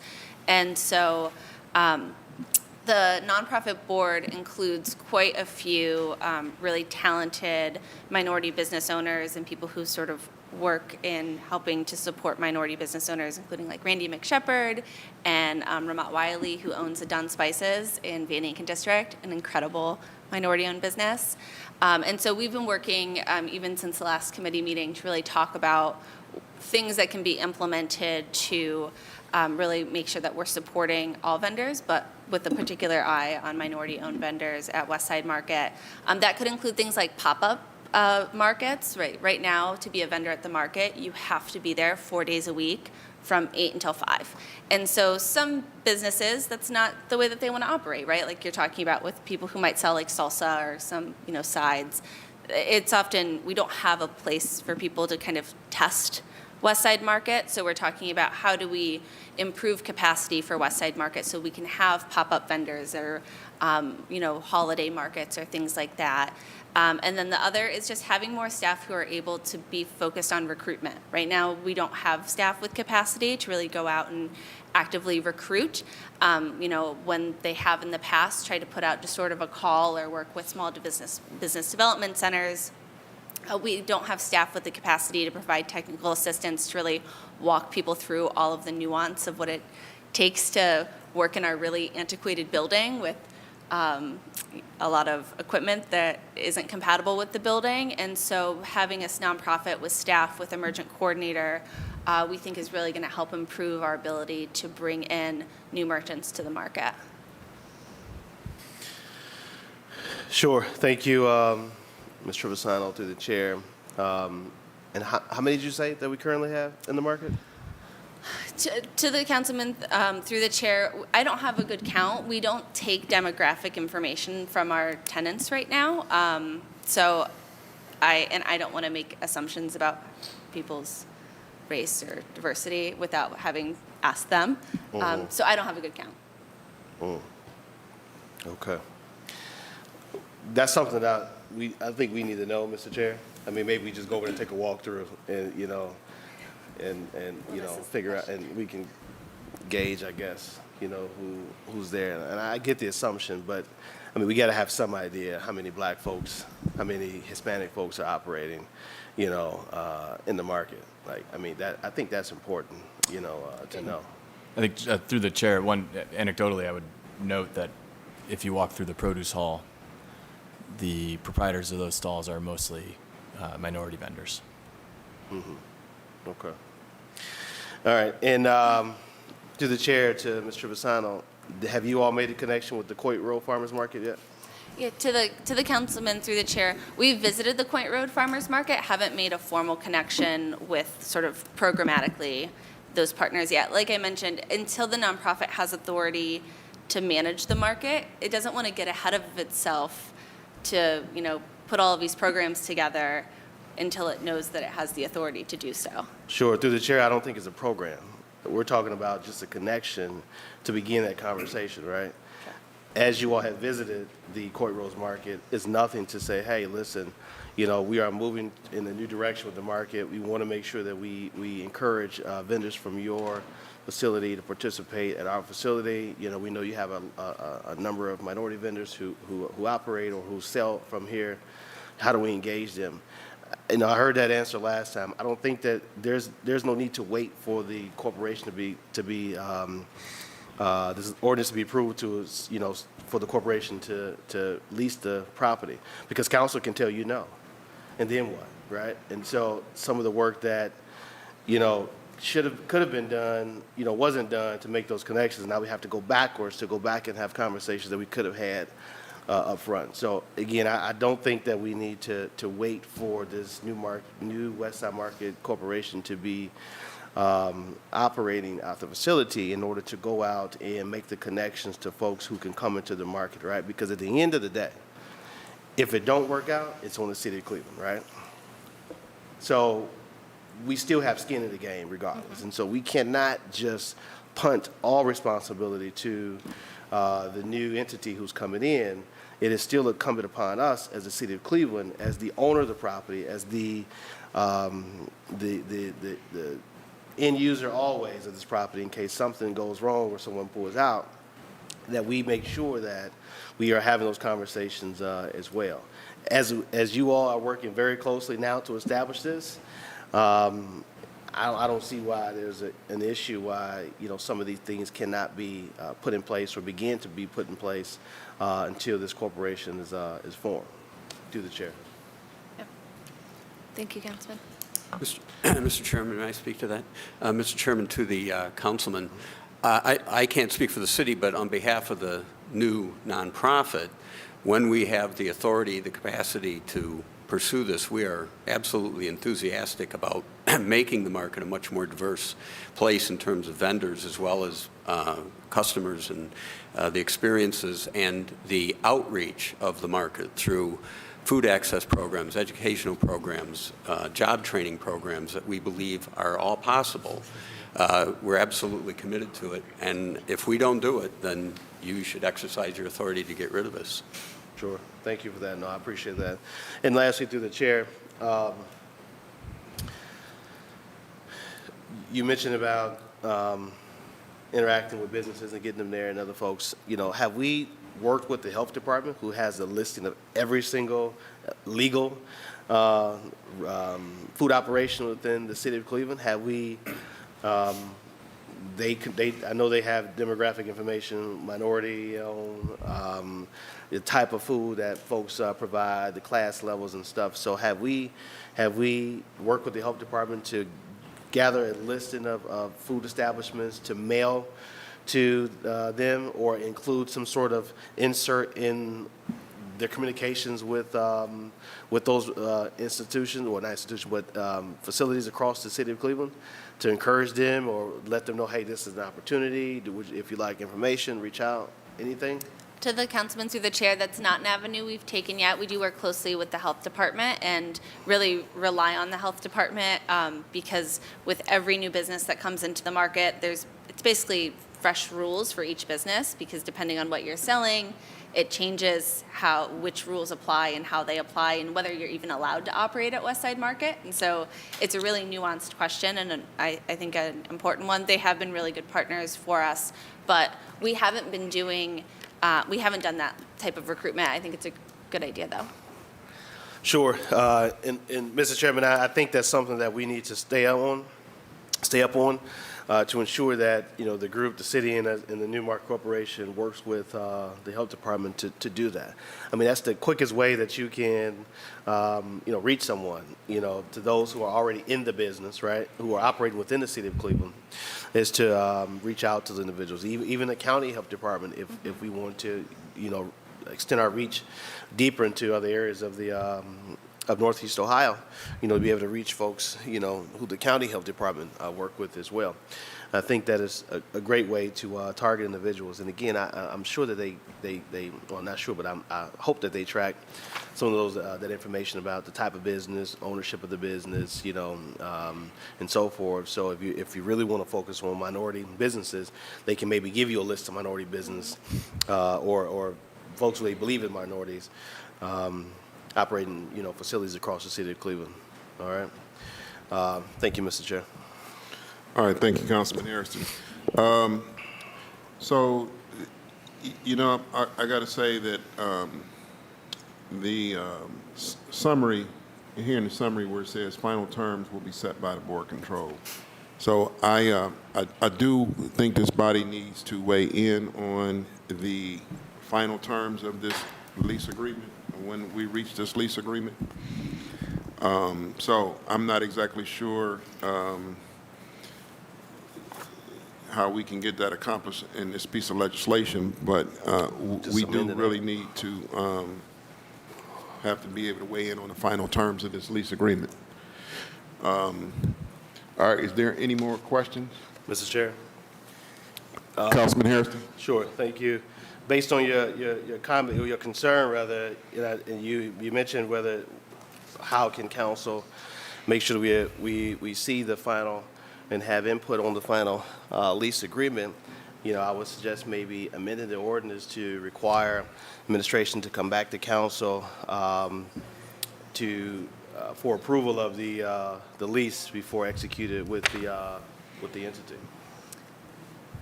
Okay, Councilman. If you so see fit, Okay. That's Okay. maybe a way to handle your concern.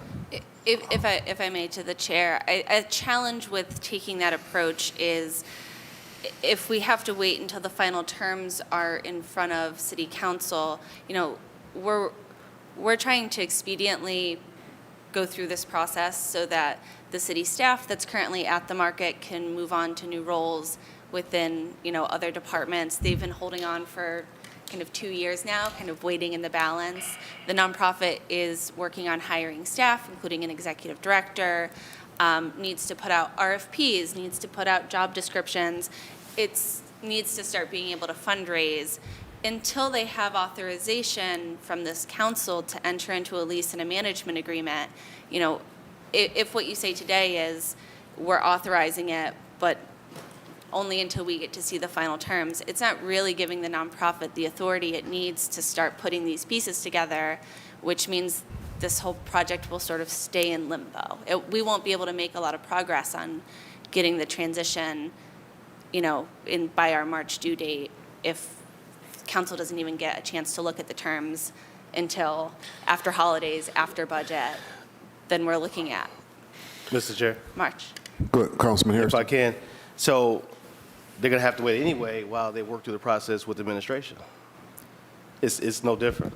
Yeah, I'd say through the chair, one, getting authorization to enter into an agreement like this and then having the administration negotiate and execute is ordinary course. There's nothing unusual about this.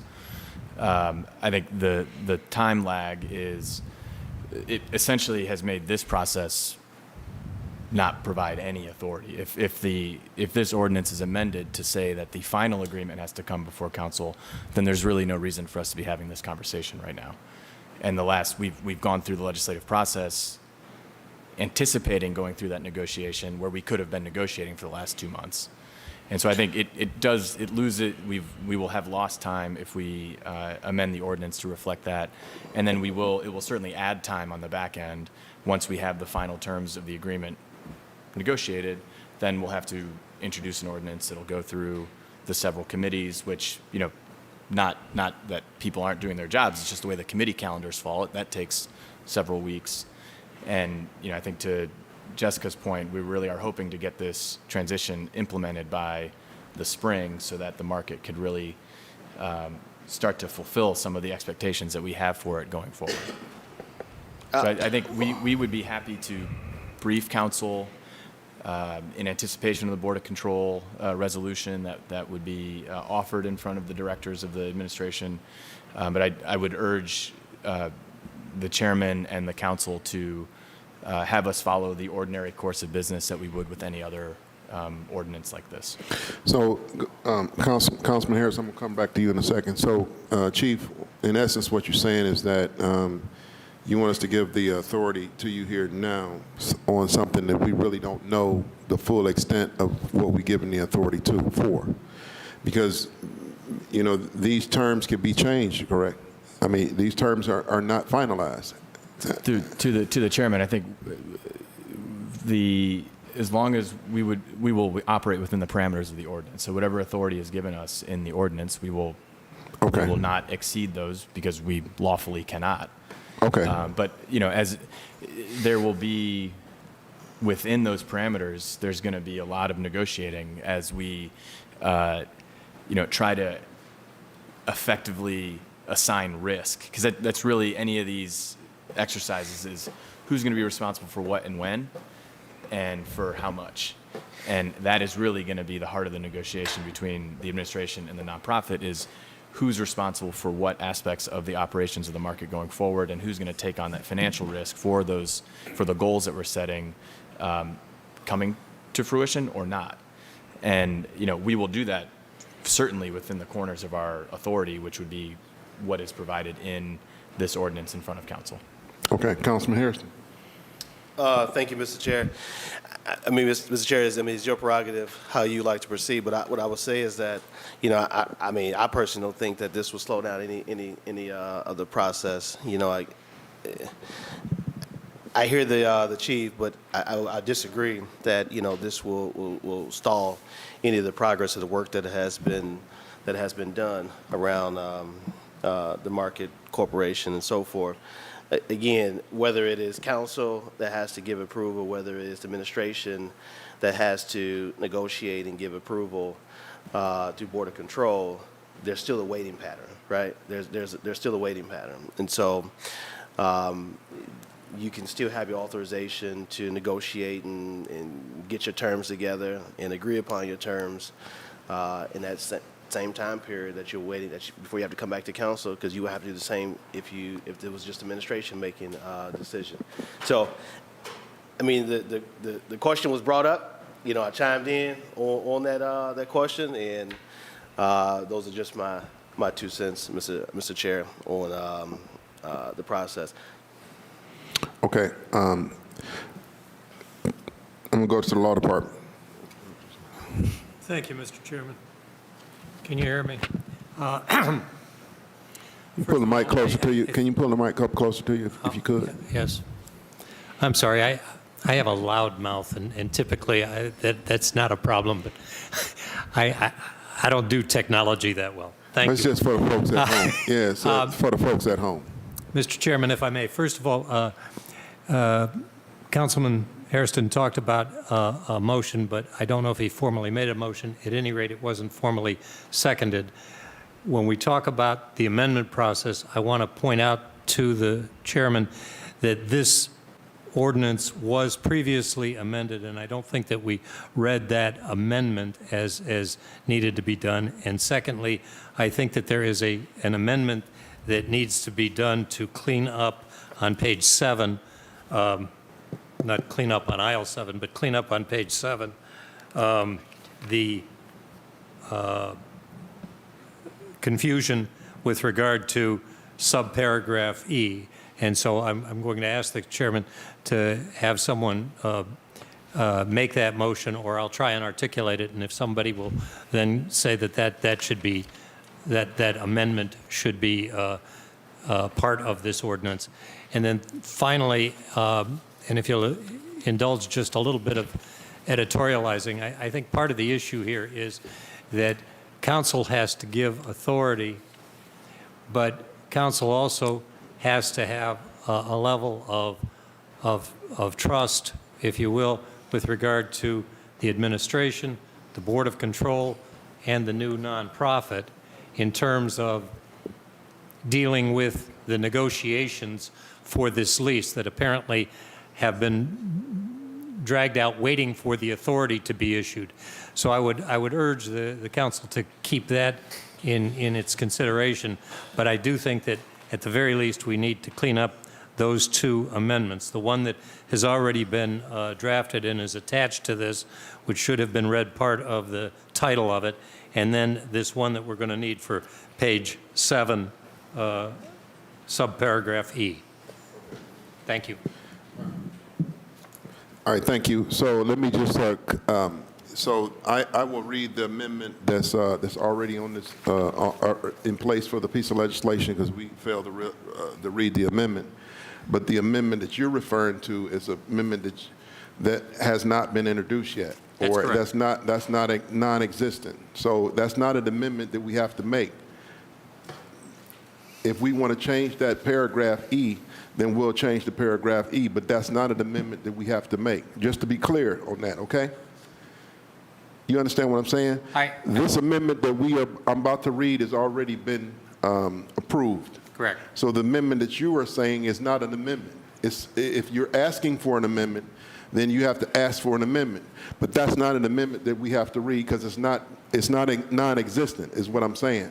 You understand what I'm saying? Yes. Okay. Yes, I do. All right. Just for the record, ordinance number 1093, 2023, as amended. There is no legal objection to this legislation if amended as follows. Line 1 in the title, line 9, strike the lease and insert the or the.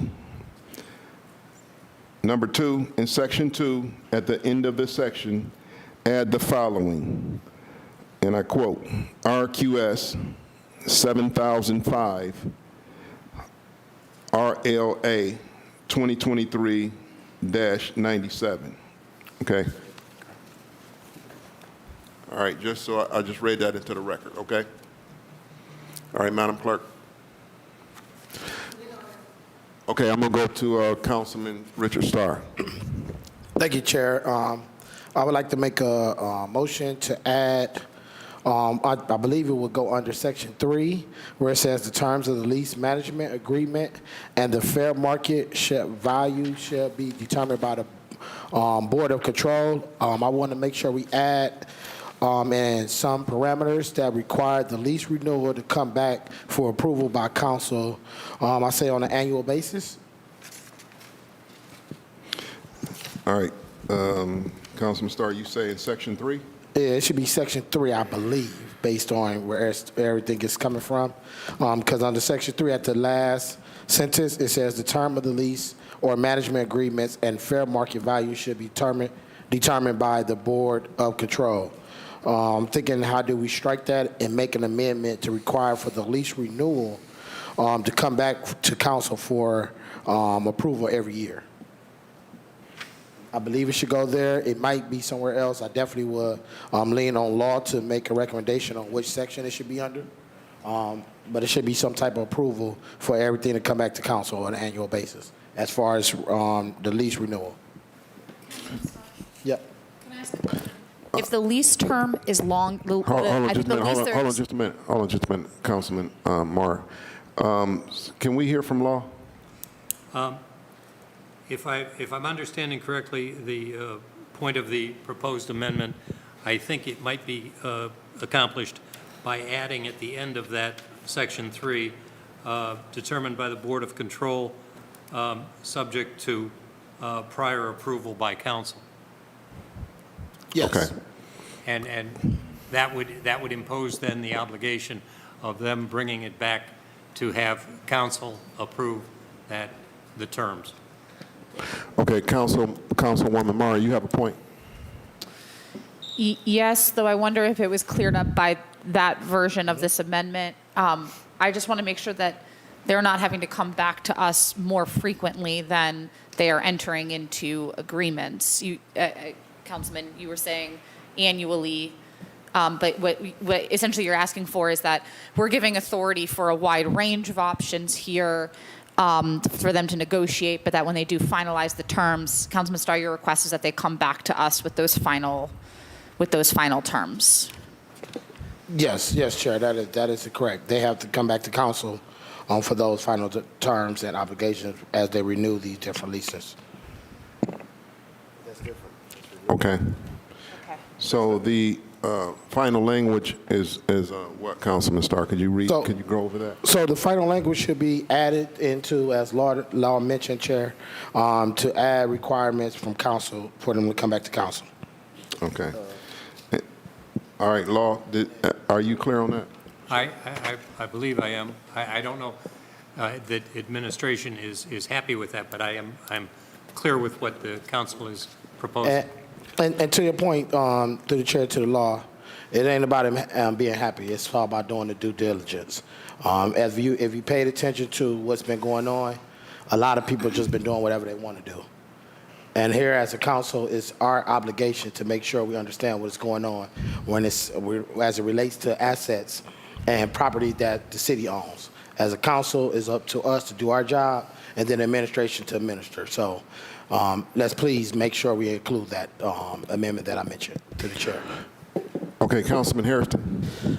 Thank you, Mr. Chair. Just so I'm clear, I know there's a couple things that has been discussed. It was initially discussed about requiring the administration come back to council for final approval before entering to the final agreement with the corporation. But Councilman Starr's, the law department, I think, is hearing that, what I just mentioned. But what I'm hearing from Councilman Starr is not for the final contract to come back to council before they enter into agreement with the corporation, but the subsequent renewals of the lease agreement. Is that what am I hearing that, Councilman, through the chair? Yes, the renewal. Okay. So I'm hearing that, okay, you do the chair to the administration, and I guess into the law department, I guess what I'm hearing is, and just confirmed by Councilman Starr, is that maybe not for them to have to come back to council before they enter into agreement with the corporation, but put basically a sunset and requires the administration to come back to council for approval to renew the lease thereafter the initial term. So like, To the councilman, to the chair, this piece of legislation only authorizes a 10-year lease, so it's already sort of baked in. If the request is that every time it's renewed, that there's, we have to come to council. I think that's. Got it. So, Yeah. okay. So the lease is for 10 years currently. Correct. It's for a term up to 10 years, correct? For a term up to Councilman. 10 years. So I guess I would say to the committee whether the committee is in support for the lease to be up to 10 years initially, because if it's up to 10 years initially, requiring them to come back for subsequent renewals, I mean, it means nothing. I mean, after 10 years, a 10-year lease, right? So I'm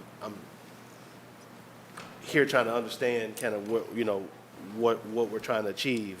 So it's trying to be achieved, so whether it is reducing the up to years and then adding in the subsequent renewals, or is the committee okay with up to 10-year lease and then adding on the subsequent renewals? Through the chair, I would Chair. note the duration, the up to 10 years. It's similar to the discussion we had with the Highland Golf Course in that we are anticipating a partnership with a nonprofit organization that will, in addition to operating the facility, will fundraise from from foundations, from the corporate community, et cetera, from individuals. And to be able to fundraise successfully, they're going to have to be able to tell the people that they are raising money from that money will actually get used for the purpose that it is being donated. And the 10-year window, I think, is where we've landed as the right amount of time, so that if the Cleveland Foundation or the Mandel Foundation or some other organization donates money to the market, they will actually see that money get implemented for the intended purpose. I think a shorter duration will make it much, much more difficult for the nonprofit to raise money, which we know they need to be able to do. Sure. Mr. Chair? Yeah. Yes, Council. If I could, listen, I hear you. I was just trying to, we got a lot that we're trying to unpack here, so I'm trying to make sure that, everybody understands kind of what's going on. Not saying that we don't, but just through my lenses. But so I would say that maybe if in fact the committee is okay with the up to 10 years right? To allow for the optics of stability in terms of, being raising money and people supporting. Maybe if the committee has some concerns, we require annual review, and if based on annual review, council has the authority to end the lease agreement or the contract if we are not satisfied with the outcomes or the performance of the corporation. I mean, that can ease the concerns of the Councilman Star raised and maybe requiring for the renewals, but also allow for the body to have engagement, to see that the market is and the corporation is doing what it has said it was going to do, and not just leaving administration hands to make the determination whether they've met their goals or they've met their benchmarks that they set forward. It gives council the ability to also have input in that process to ensure that they are on the right track, they are doing what they said they were going to do, and not just allow for the administration to make that arbitrary decision that the lease should continue or, they have not met their goals, and so we don't want to extend, vice versa. So it could be help or could be go either way. So through the... Oh, just a minute. Councilman Starr has a point. Yes, and I think just duly noted to the chair, obviously, the Councilman Harrison, thank you for those kind words and summing it up, everything. One, I would definitely want to put on record that I'm never in support of these long-term contracts. And what I mean by that is every 4 years, we have to run for election as well as the administration. So therefore, if we're doing these 10-year lease, these 30-year contracts, these 100-year contract agreements, it doesn't give us any leverage to make sure people are doing what they said they are going to do in their contracts. Similar to how we deal with different developers. They always come up front and saying they're going to do this, and then when it gets to the end of the project and they're 90% through, they haven't reached all their agreements, whether it's through OEO, or anything else. So what I'm basically saying through the chair, obviously what Councilman Harrison summed up is, okay, they have these 10-year contracts, and they're using that leverage to say that they can be able to go after financial support. What I'm saying is, under what guideline states that a 10-year is the baseline for anything? Why not 4 years? Why not 5 years, as opposed to these 10 years, so we can keep understanding of the contract?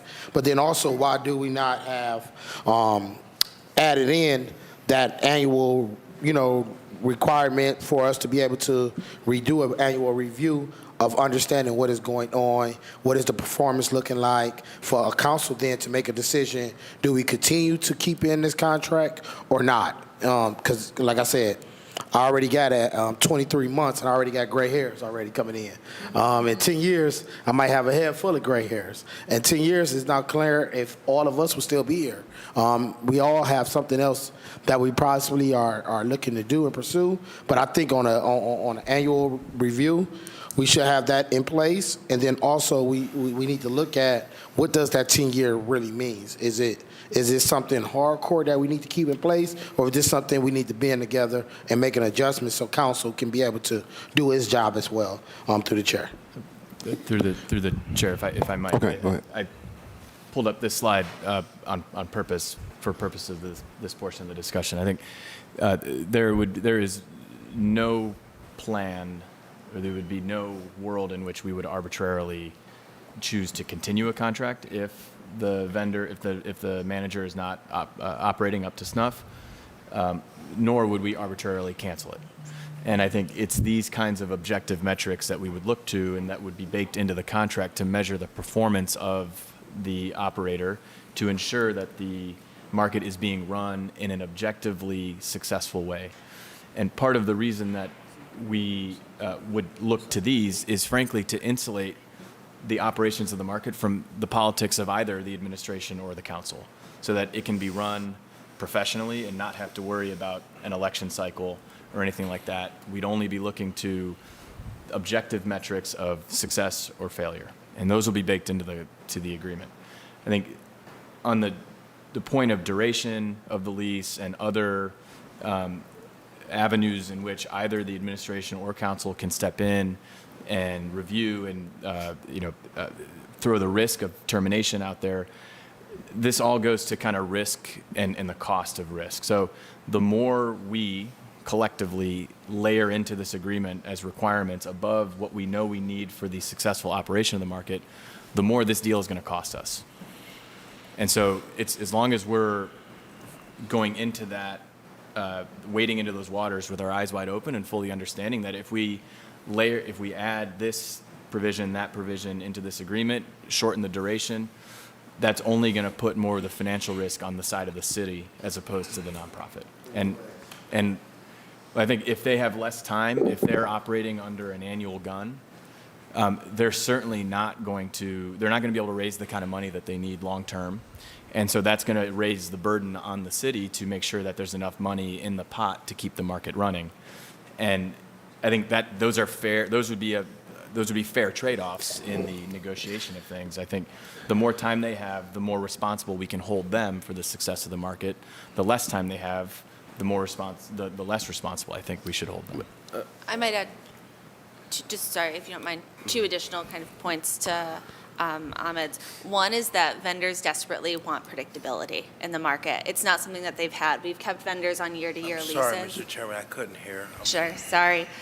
One is that vendors desperately want predictability. The city has always kept vendors on short-term or one-year leases. And because of that, vendors can't invest in their spaces because they can't go out and get financing to make improvements.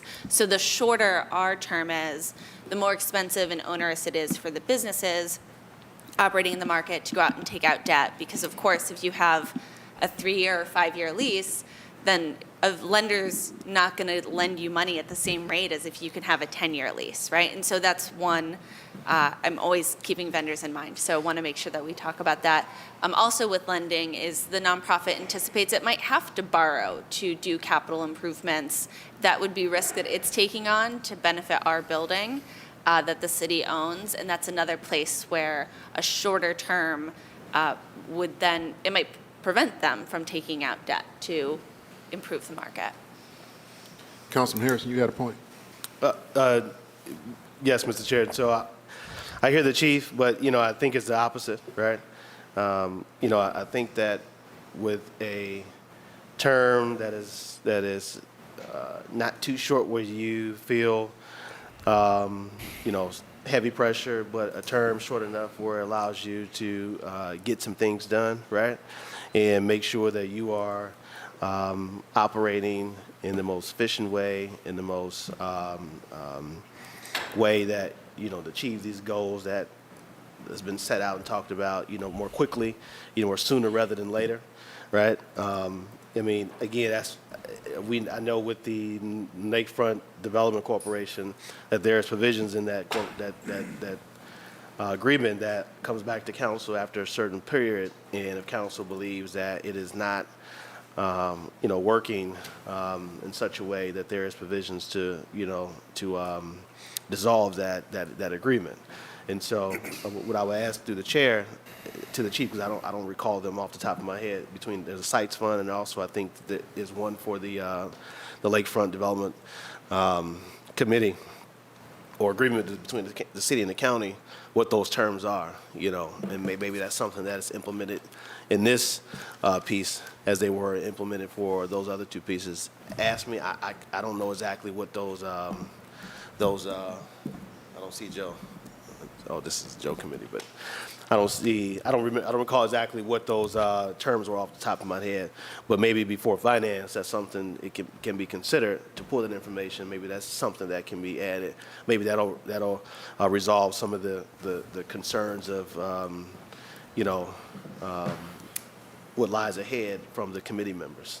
Just as through the chair, just a quick response. I think the difference between this particular situation and the North Coast Development Corporation and the Sites Fund is the fact that we are going into it relying on significant charitable fundraising, which makes us, I think, look much more like the Highland Golf Course arrangement, which I believe was 15 years with a couple or 5-year renewals, and there was a council role at those renewal points. But it was an initial term of 15 years because the feedback that the Highland Park Golf Foundation received from potential donors was, we're not going to write the kind of checks that you're asking for if your rights to manage the golf course could be terminated in 5 years, because you won't have time to implement the things that our money would be used for. And so I think it's a little, they're similar. All these examples are slightly similar, but they all have sort of unique variations. And I think this ordinance is much more similar to the Highland Golf Course arrangement versus the sites or North Coast. And that's fine, Chief, and through the chair. That's my point about you can bake in some renewal periods, right? Instead of just doing 10-year. When you do 10-year, but have periods where there's renewals, there's review to ensure that the market is going in the direction that we all wanted to see go, right?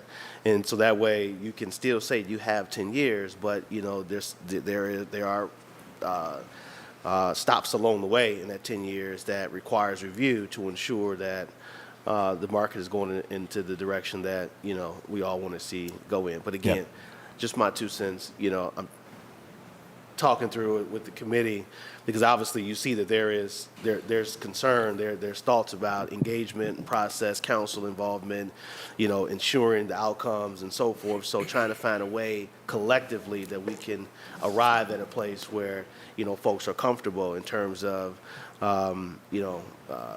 timing and involvement, engagement, and so forth. Yeah, and through the chair, I think two things. One, the contract between the city and the nonprofit will include all of those objective performance metrics that we will measure the nonprofit against, and if they're not hitting those metrics, we won't continue the arrangement. Second, in the Highland scenario, I believe the initial term was 15 years, so it's a 15-year arrangement. Provided they achieve their performance metrics. So we're thinking about it very similarly to how we set up the Highland Golf Course contract, where it's a lengthier term so that they can raise money with clear performance metrics, which will be assessed regularly. And if they're not hitting them, our interest is the same. We want, just like I'm hearing from council, want to make sure that this is done correctly and effectively and ensures the long-term health of the West Side market. That's exactly, there's no daylight in our objectives here. And I think from our experience, the best way to accomplish that is to remove as much political risk from the arrangement as possible. And by political risk, I mean just the political process, not sort of inappropriate politics. And leave the assessment of the performance of the nonprofit to the criteria that will be in the contract. Hold on, Councilman Jones. You done, Chief? Yes. I'm gonna hold on just a minute, Councilman Marr. Hold on just a second. Chief, I personally understand sometimes you might need a longer lease term because businesses don't want to be stymied with the, you have a better chance to plan long-term with a long-term lease. So I get that. But at the same time, we also want to be able to vet this. I mean, I hear that you saying that we have to get this thing done right away. We don't have time for the council to weigh in on the feedback from the Board of Control after the final lease. So it is. I want you to understand that when we say, listen, we want to see the final lease terms, and then we get a response from you as saying, okay, we don't have time for that. We have to get things done right away. But you also asking for longer lease terms. You understand what I'm getting at? You want to give the West Side Market nonprofit a chance to operate, a chance to do its business and have a long-term lease. But at the same time, you want to ask this body, oh, let's pass this right now. We don't have time for you guys to weigh in to see if you are okay with the terms of the lease, the final lease, that we're going to get back from the Board of Controls. So I just want to put that out there to saying that, yes, we understand about sometimes you need time to digest things and to operate. And it's the same way with this body. We also need time to deliberate over this piece of legislation and figure out, is this the best way for Cleveland? Not just this body, Because we try to take, and we're not perfect, but we try to take politics out of these decisions that we make. We just make this based on, is it good for Cleveland? Is it good for the West Side market? Is it good for our downtown area? Councilman Moore. Thank you. I think that was a great segue. And, I think it's interesting listening to my colleagues, listening to the other side that, it feels like there's sort of, we're naming competing interests, but I stand by what Director Abunama said, that if we should all have a unified goal around what's best for the market. And I know that's been contentious and there has been discussion up to this point, but I worry that now that we've resolved sort of where we're headed with this nonprofit board running the market, that if we try to rein in and constrain this lease so tightly, we're sort of going to do halfway in between two ideas and end up doing none of them well. And I agree with this idea that this lease looks more like the Highland Golf Course, and that we need to prepare it to become a functioning business entity that has the capability to become a profitable market, not because your board will themselves profit from it, but because this is a marketplace and that we can do that. And so what I heard originally from Councilman Starr is this desire for council to be at the table at the point of renewal. And I think that makes an immense amount of sense. I think we should absolutely do that. And it seems to me, hearing from Councilman Hairston, that hearing what he's saying is that really this question is sort of the period of that renewal. How frequently does it come back? And so if I might propose that the question at hand is how much sort of leeway are we, but that we all are agreed on this side that we want council to be at the table at the point of renewal, that is our fiduciary obligation to be there. I 100% agree with you, Councilman Starr, and want to make sure that that's included in whatever the final product is.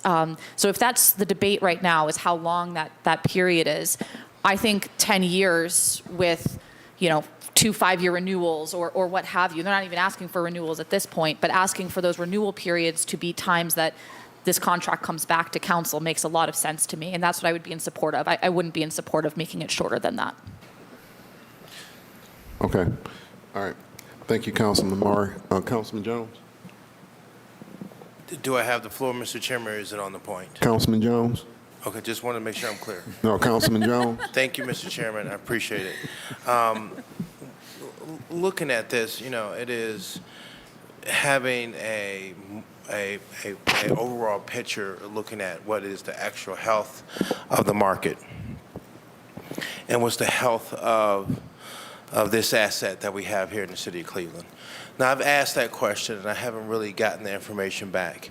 And that would be, Mr. Chairman, when we sit here, and this is to the director, our CFO, one of the things that's really important when we sit here on this table, regardless of all the semantics of politics, because that don't mean anything, this is a political body. It does get elected. It's called a government. And it's a municipal corporation. It's our responsibility sitting here at this side of the table to truly understand what our assets, their values are, what are their capital needs, what is the assessment. Do we have any of that kind of information, Mr. Chairman, that is available to the council on this marketplace? How much money do we need to put into this place to bring it back up to convey condition? Okay. Yeah. To the councilman through the chair, I printed out briefing materials and just posited them to every council member in September that included a lot of information about the market, including the questions you've asked. I've also emailed them periodically, and we had a meeting in July to kind of go through the state of the market. To answer your question, the market needs $50 million for it to start to operate financially sustainably. About 35 of that is in deferred maintenance and capital repairs that it needs. So there's $35 million in deferred maintenance at this point. Correct. And this nonprofit that's looking to take this over, does it have any experience in turning these kind of projects around? To the councilman through the chair, there's a couple ways that have been identified to raise that capital. We're very fortunate that this body approved $10 million in ARPA funds towards capital improvements. That's a huge step, a huge amount of help for the market. We think tax credits, there's $13 million available in tax credits that is only available if a nonprofit is operating this. That will be able to help the market. And then we're lucky to have a board chair whose most recent position was as president of the Gun Foundation, and we've done a lot of discussions with the philanthropic and corporate community and have a lot of confidence that there's interest and excitement about the future of the market. A piece of timing in all of this is also wanting to kind of capitalize on the momentum that we've been building around the market and being able to say that we have the authority, the nonprofit has the authority to lease and manage the market is really the go time for the nonprofit to start to hire staff, to really start its fundraising. The longer it takes for us to get there, the longer, the momentum, I think, we'll lose some of it. Right. I don't think so. Cleveland's been here for quite some time. And if someone's got that short of ability and capacity, maybe they don't even need to serve on that board. The question was, Mr. Chairman, to the distinguished lady, was the experience of this body that's being assembled. Have they done this before? Sure, to the councilman through the chair, it's a new board, so it was created in February of this year, but the members of the board have a ton of experience on fundraising and big capital. I mean, Dave might be able to speak to some of the individual board members, but folks like Ann Zoller, who was instrumental in fundraising for Public Square, Carrie Carpenter, who was the chair of the Gordon Square Arts District that was so successful that they got to kind of declare job well done and wind up that nonprofit. Randy McShepard, who's really well known in the community and really involved in the Riddall Green Partnership, one of their co-founders. We've got the board of people who are working on this. Sounds like you got a star-studded group. Now, I guess the question would be, with the people who are assembled here, I'm quite sure you have, or did you make a presentation that talks about your projections? What are your projections in your first quarter, your first year? Sure. To the councilman through the chair, this presentation didn't include a pro forma. I have in previous presentations. The one I did in July, we really walked through. It was maybe an hour long presentation where we really walked through kind of year to year. I anticipate until the capital improvements are complete, the nonprofit will need about $700,000 a year in annual operating support. Once those capital improvements are complete, though, the nonprofit will be financially sustainable. So once it's able to make improvements to the produce arcade, start to do events, diversify its revenue, then this is really the only way that I can see West Side Market becoming financially sustainable in the future. I see. Is there any kind of and we could talk about some of this offline because it's a line of questioning that is going to take some time. And in terms of looking at what it's going to look like, what is the projections in the future. There was a couple of things that I think the chairman said that I'm in total agreement of, is having a look at this lease agreement, the having an understanding of the contract, council having a better understanding of the contract. It just seems the right thing to do. So is there a reason why we wouldn't be able to see this lease agreement before we are asked to make a decision here and not having the opportunity to see the agreement? So that is one issue that throws a red flag up for me. The second piece that throws a red flag up is the proposition that the council has asked that there be some stop points where we review.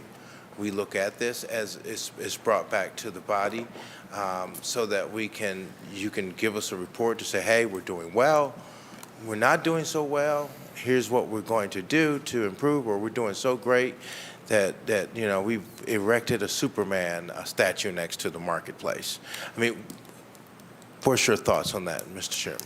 To the councilman through the chair, just to clarify, there was a 14-page draft term sheet included in all of the briefing materials to council members. So there has been a draft term sheet as part of this packet that has been provided to council. As we've said, there's still subject to negotiation, and it will be, and if we were to come back to city council and council changed a term, then it would need to be renegotiated. And so that's part of the challenge is it would just be this constant cycle of renegotiating the agreement.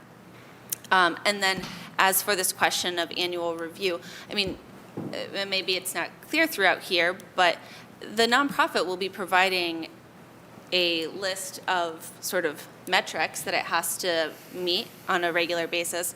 I see no problem with requiring that those reports also come to council or requiring that the nonprofit, make those reports to council, as long as there's no sort of, immediate trigger for termination, which has the issues that we've talked about. But if the question is you want the new executive director to sit in front of you and go through that report on an annual basis, Well, Mr. I don't Chairman, think that'd be a problem. I don't think the council is saying that we want to see the agreement to negotiate or slow the process down. And the council just wants to have the opportunity to see the agreement.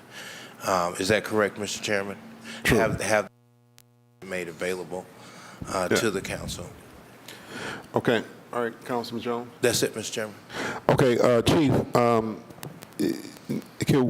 would you be comfortable if we put some language in here that we just need to sign off? We don't have to have this go through the whole legislative process. If we council get a sign off on this whole thing once the lease terms is hashed out. So through the chair, I'll defer to Mr. Martinek, but my understanding is that really the only way council can approve something is through formal council action. Individually, council members don't approve things. The body approves things. So I think the last thing I'll say is, we on our side, and I personally take my responsibility to administer government very seriously, just as you all take your legislative responsibilities very seriously. And I think we're talking about the administration of government here, and hold us. Our job is to administer, and yours is to hold us accountable as to how we administer. And I am 100% here for all of the accountability that council wants to bring to the administration. Mm-hmm. And I think, with the request that that you have some degree of faith and confidence that we are taking our responsibilities to administer seriously and are going to do so in ways that are truly in the best interest of the city and set up arrangements like this to ensure that they succeed in the short term and the long term so that the investments we're making pay off and we really see the benefits over the long haul. Okay. All right. Law. Obviously, I concur with Chief Abanama. I know that there are some instances where we have indicated that council would have some ability to raise objections at some point, but I can't recall from memory where those were or what they were for. It just sounds like this is a significant issue. I don't know that you're going to get this resolved today, but I would agree that the only formal way is to go through the legislative process to later on approve either a renewal or anything like that. I think that part of what I understand, and I didn't have anything to do with drafting this thing, but part of what I understand to be baked in is the concept that the nonprofit is going to be submitting reports on an annual basis back to the city, and if they're not complying with the expected benchmarks that they're supposed to be meeting, that there is the opportunity to revisit the entire process. That would, of course, entail a revisit of the lease as well. Any lease would have to take into account that contingency, if you will. So there is that level of protection for City Council. But otherwise, I don't know of any informal way for a single or a committee of council to say, yeah, we're okay with this, without going through the legislative process. Okay. So, Chairman, if I may, I guess- Mr. Chairman. Go ahead, Chief. Hold on, Council. Go ahead, Chief. I think, maybe one step we can take is before we submit the lease to the Board of Control for approval, we can give you as Chairman of Municipal Services a briefing on the terms of the lease And then if there are any issues that you have, we can talk about them. We can answer any questions you have in it before it's submitted to Board of Control for approval. And so sort of short of a formal legislative process, but we're happy to be as transparent as we need to be so that you and your colleagues understand what is in the agreement in a way that sort of allows us to keep the process moving. All right, Councilman Jones. I guess what's important here, and I guess just so the other side will understand, I presume what the majority of us feel like on this side, in terms of accountability, sitting here at the table for so many years and seeing an asset not perform, and the council then during finances going through the process, we're going back and forth, should we sell this asset? Is underperforming, is sucking money out of the city of Cleveland's treasury.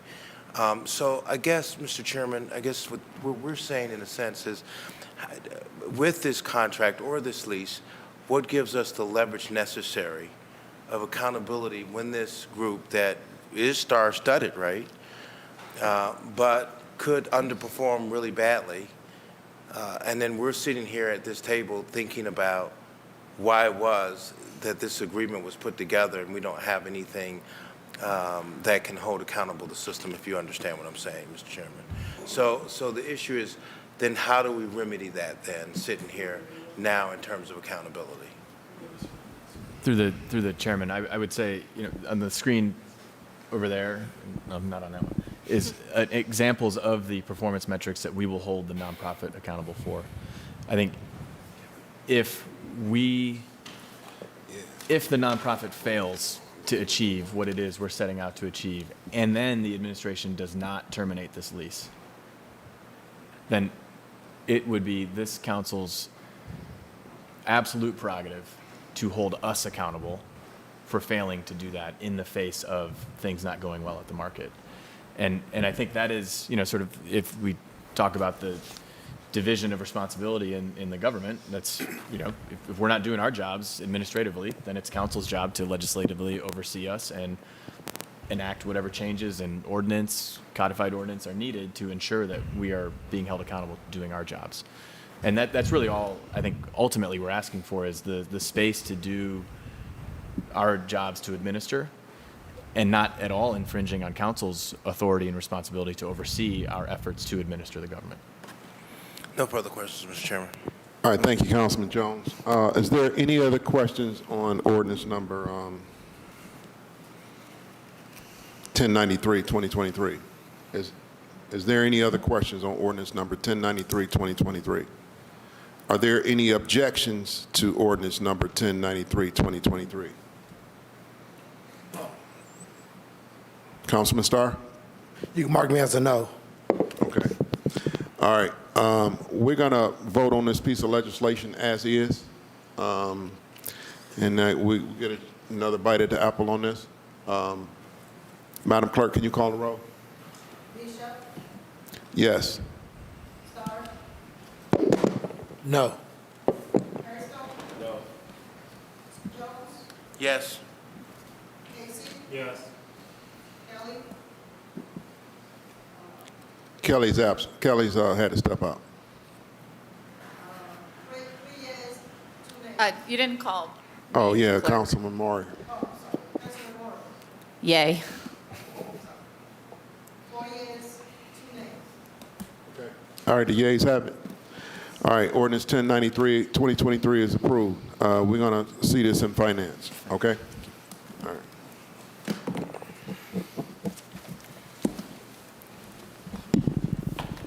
Can streets come up quickly?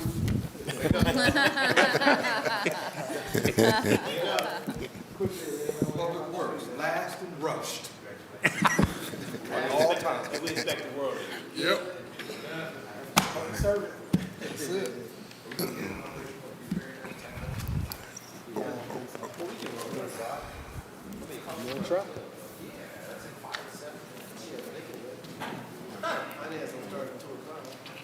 I know, we only got like 10 minutes.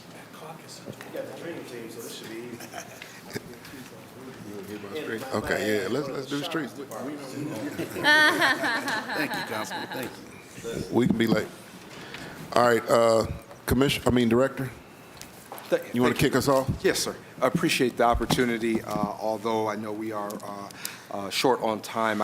Before kicking over to Commissioner Scott, I do want to take a quick moment from the Director's chair to make mention of, and I'll skip most of my opening remarks, but I do want to publicly state to our staff and also for you all to know, now that I've been here for a little over a year, the opportunity to kind of see where we're going and get us in a direction that is positive.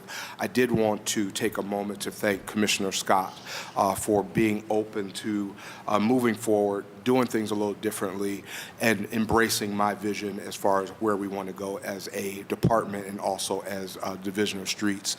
I know there's elephants in the room with me coming back and us working together in the past, but I wanted to let council know that this has been a great relationship, and Commissioner Scott has done a wonderful job in trying to work with me, accepting my vision and pathway forward. And I just wanted to publicly let him know that and appreciate him for being with me in that regard. As you know, we have done made some major changes. One of them being in our illegal dumping area. We moved our illegal dumping from being split from parks and streets to only in the streets division now, and it has worked out well.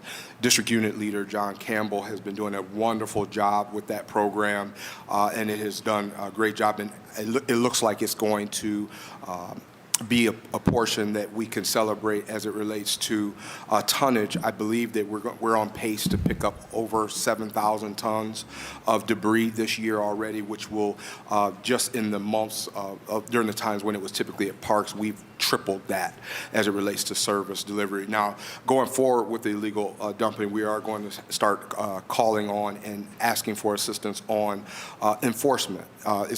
We don't want to just celebrate the fact that we're picking up a lot of tonnage all the time. We're going to need to get assistance from council and other departments and divisions with helping to curb the dumping itself.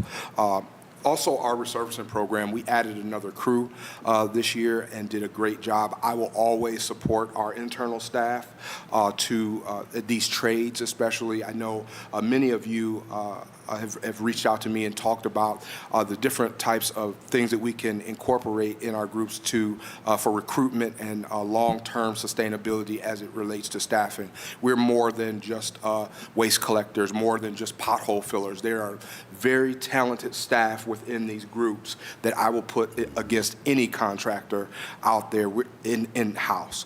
We have some great workers, and we're doing a great job as it relates to training and also bringing new equipment, new processes into our establishment.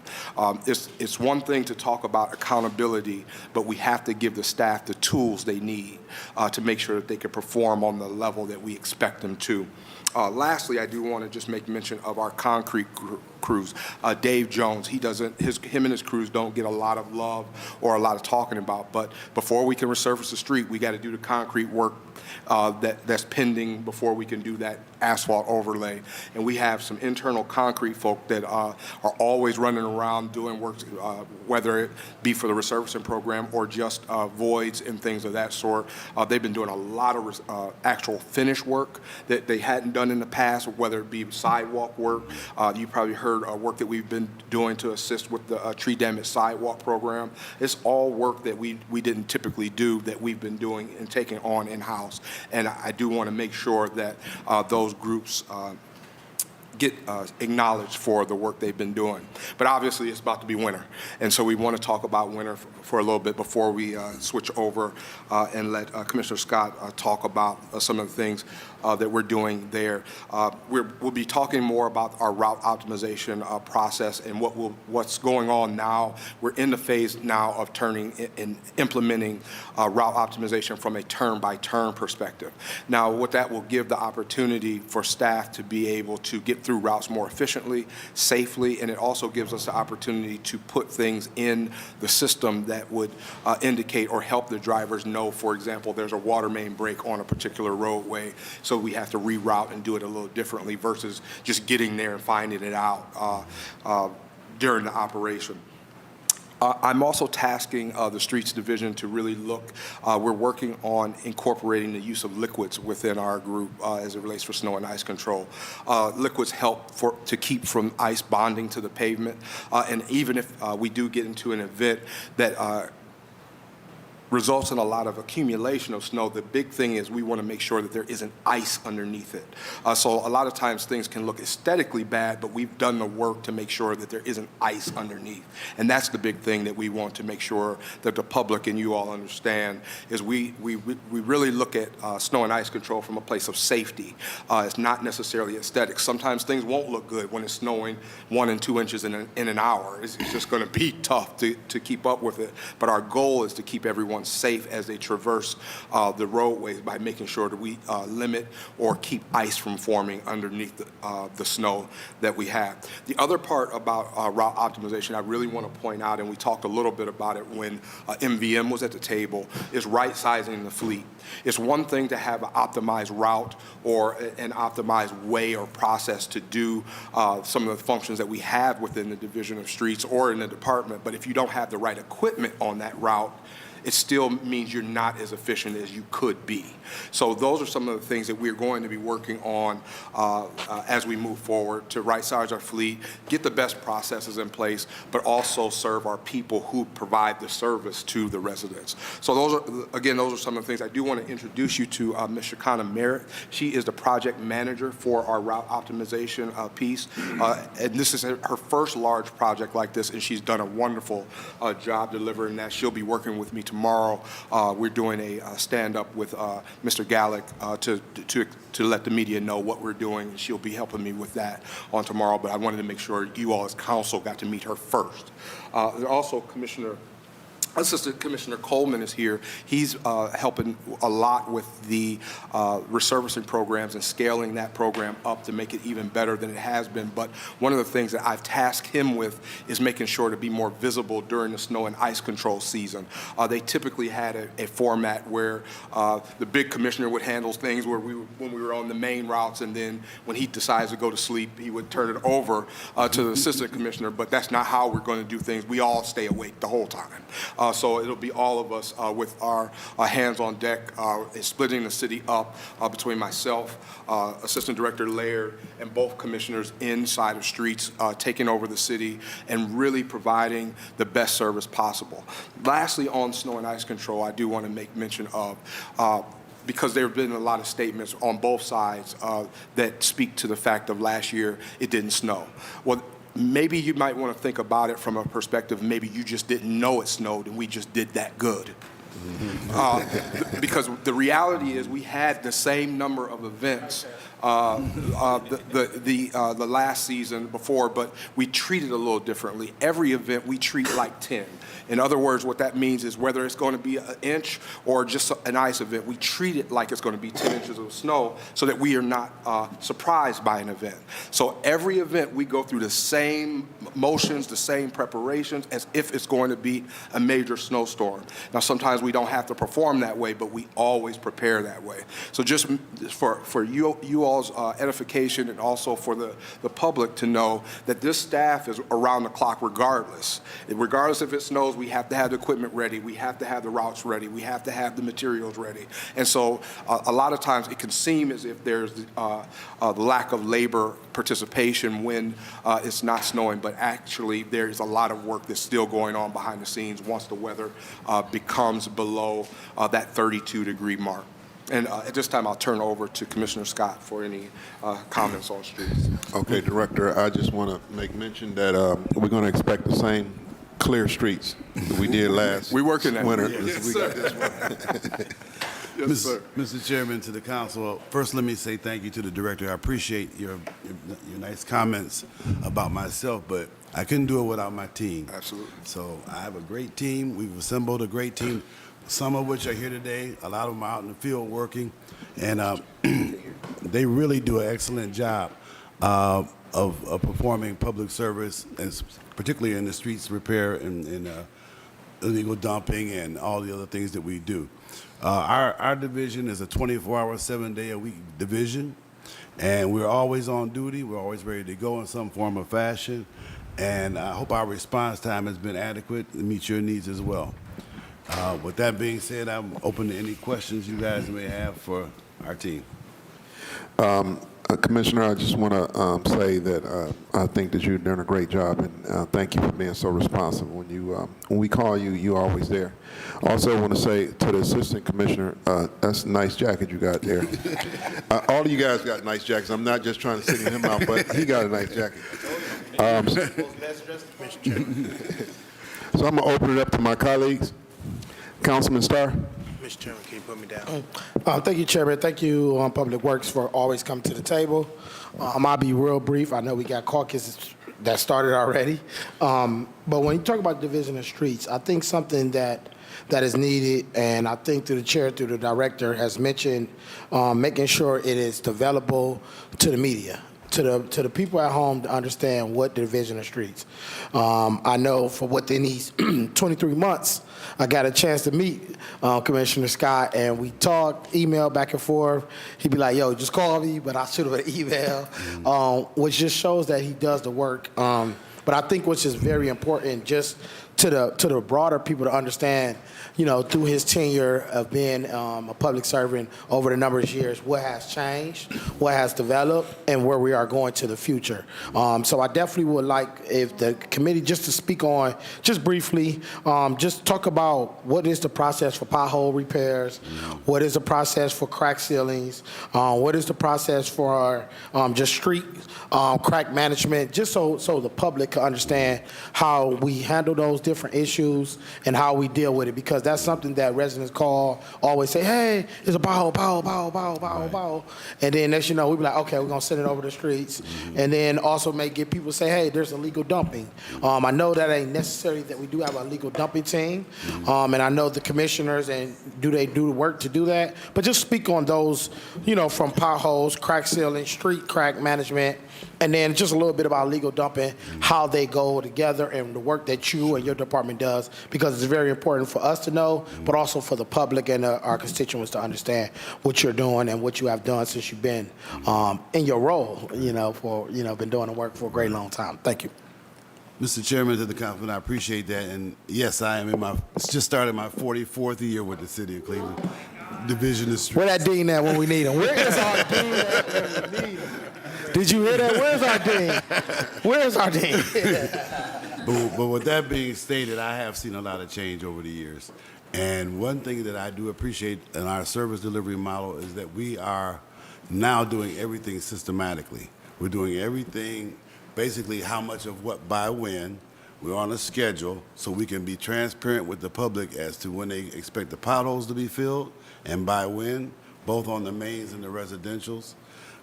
Snow removal, based on inches of snow, what service level can you expect?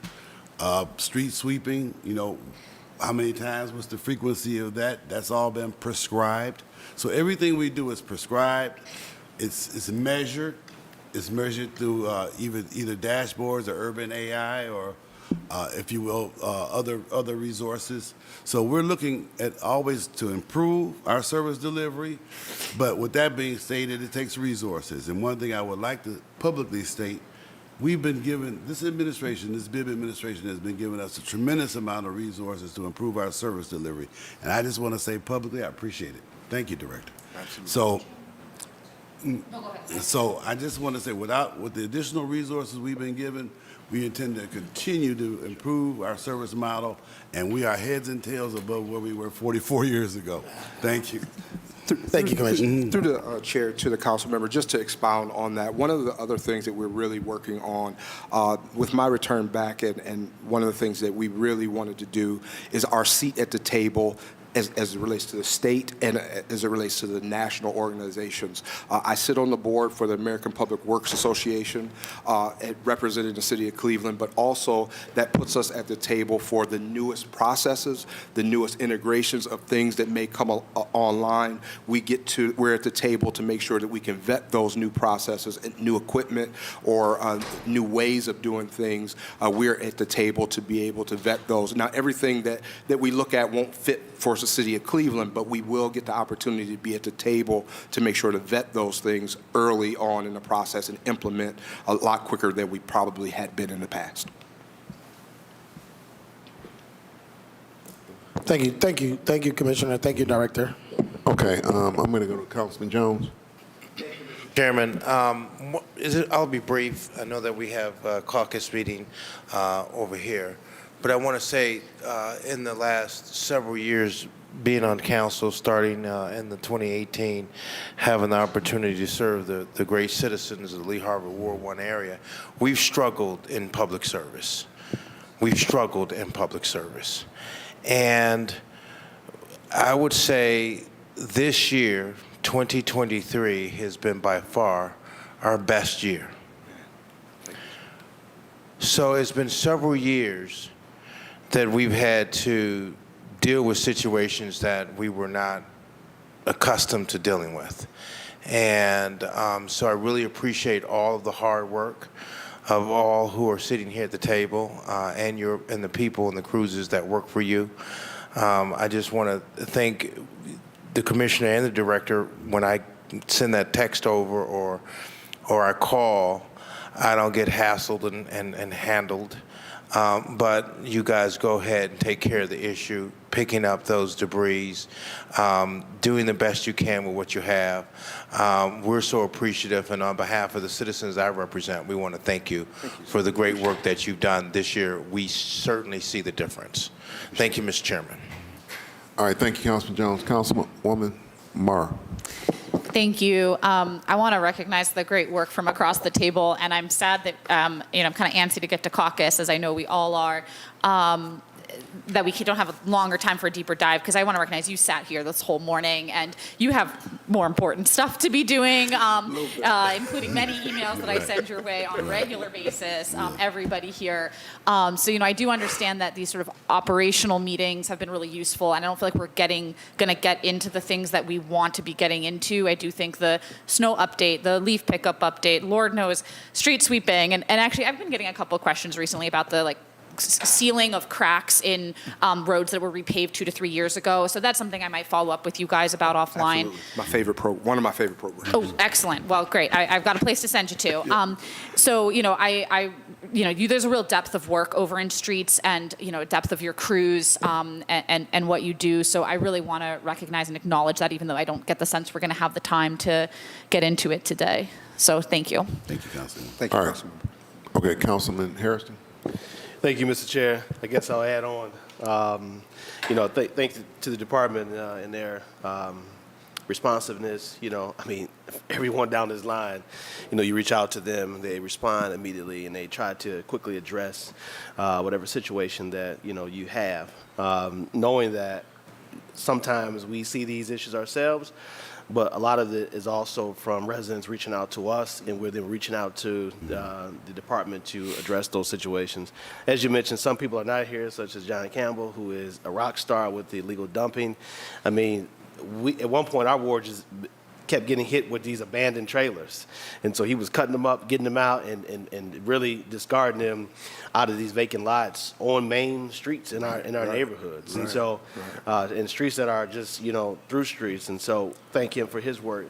But I can't leave my main man, San Antonio, out of this conversation. Man, if the team is tied up, San Antonio, he'll pop it on email. Don't worry about it, Commissioner, we got it. And he does it with swagger. I told him he got to turn that hat to the back.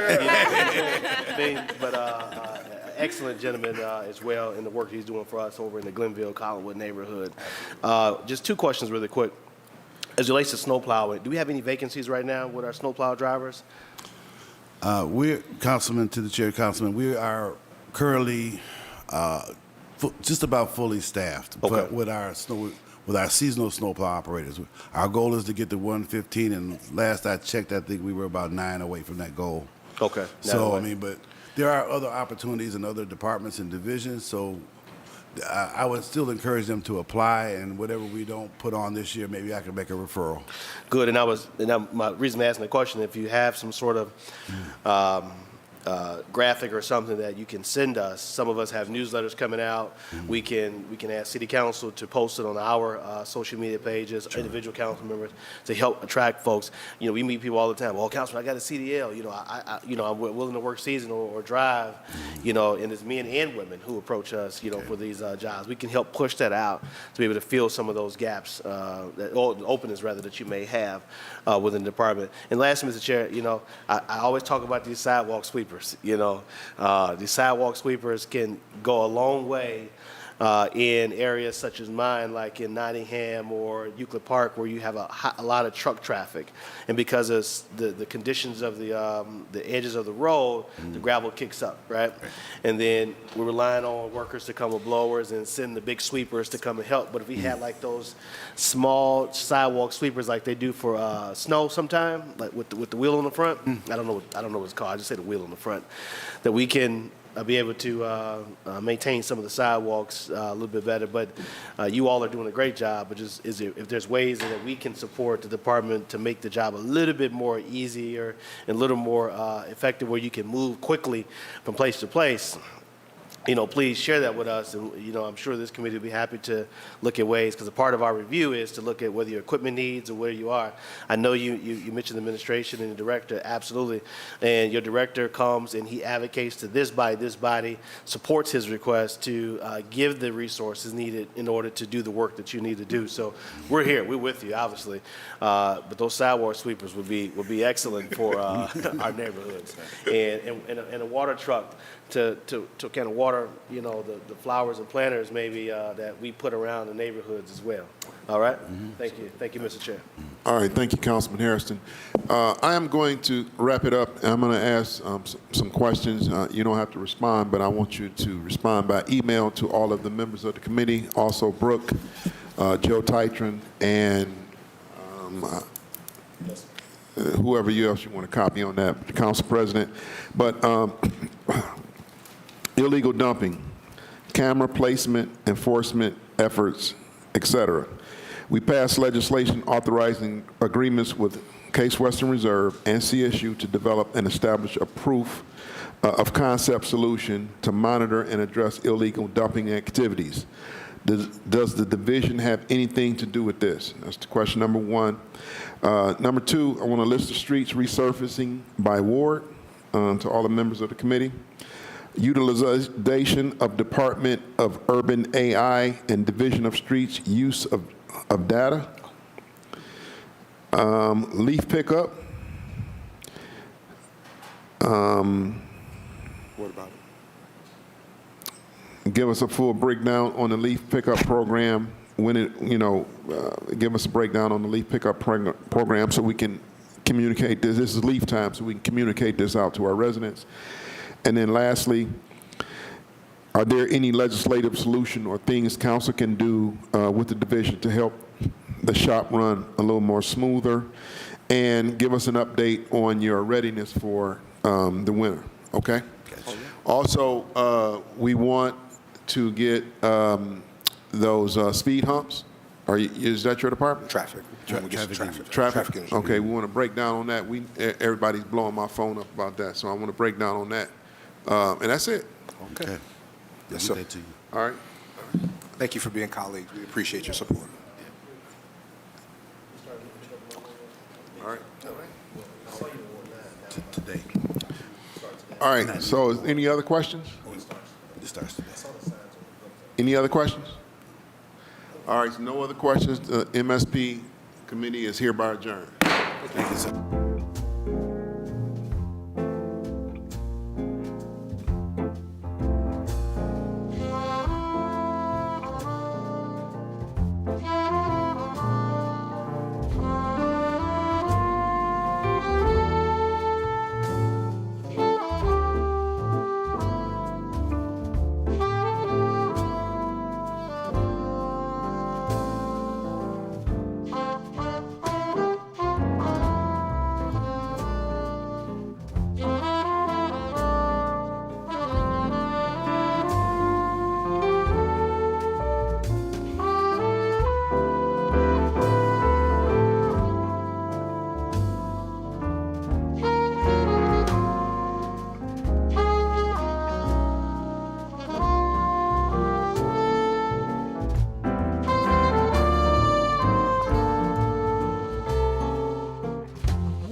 Up. Friday, there is no school and all facilities are closed in observance of Veterans Day. The federal holiday falls on Saturday this year. It is a day that we take time out to honor military veterans of the United States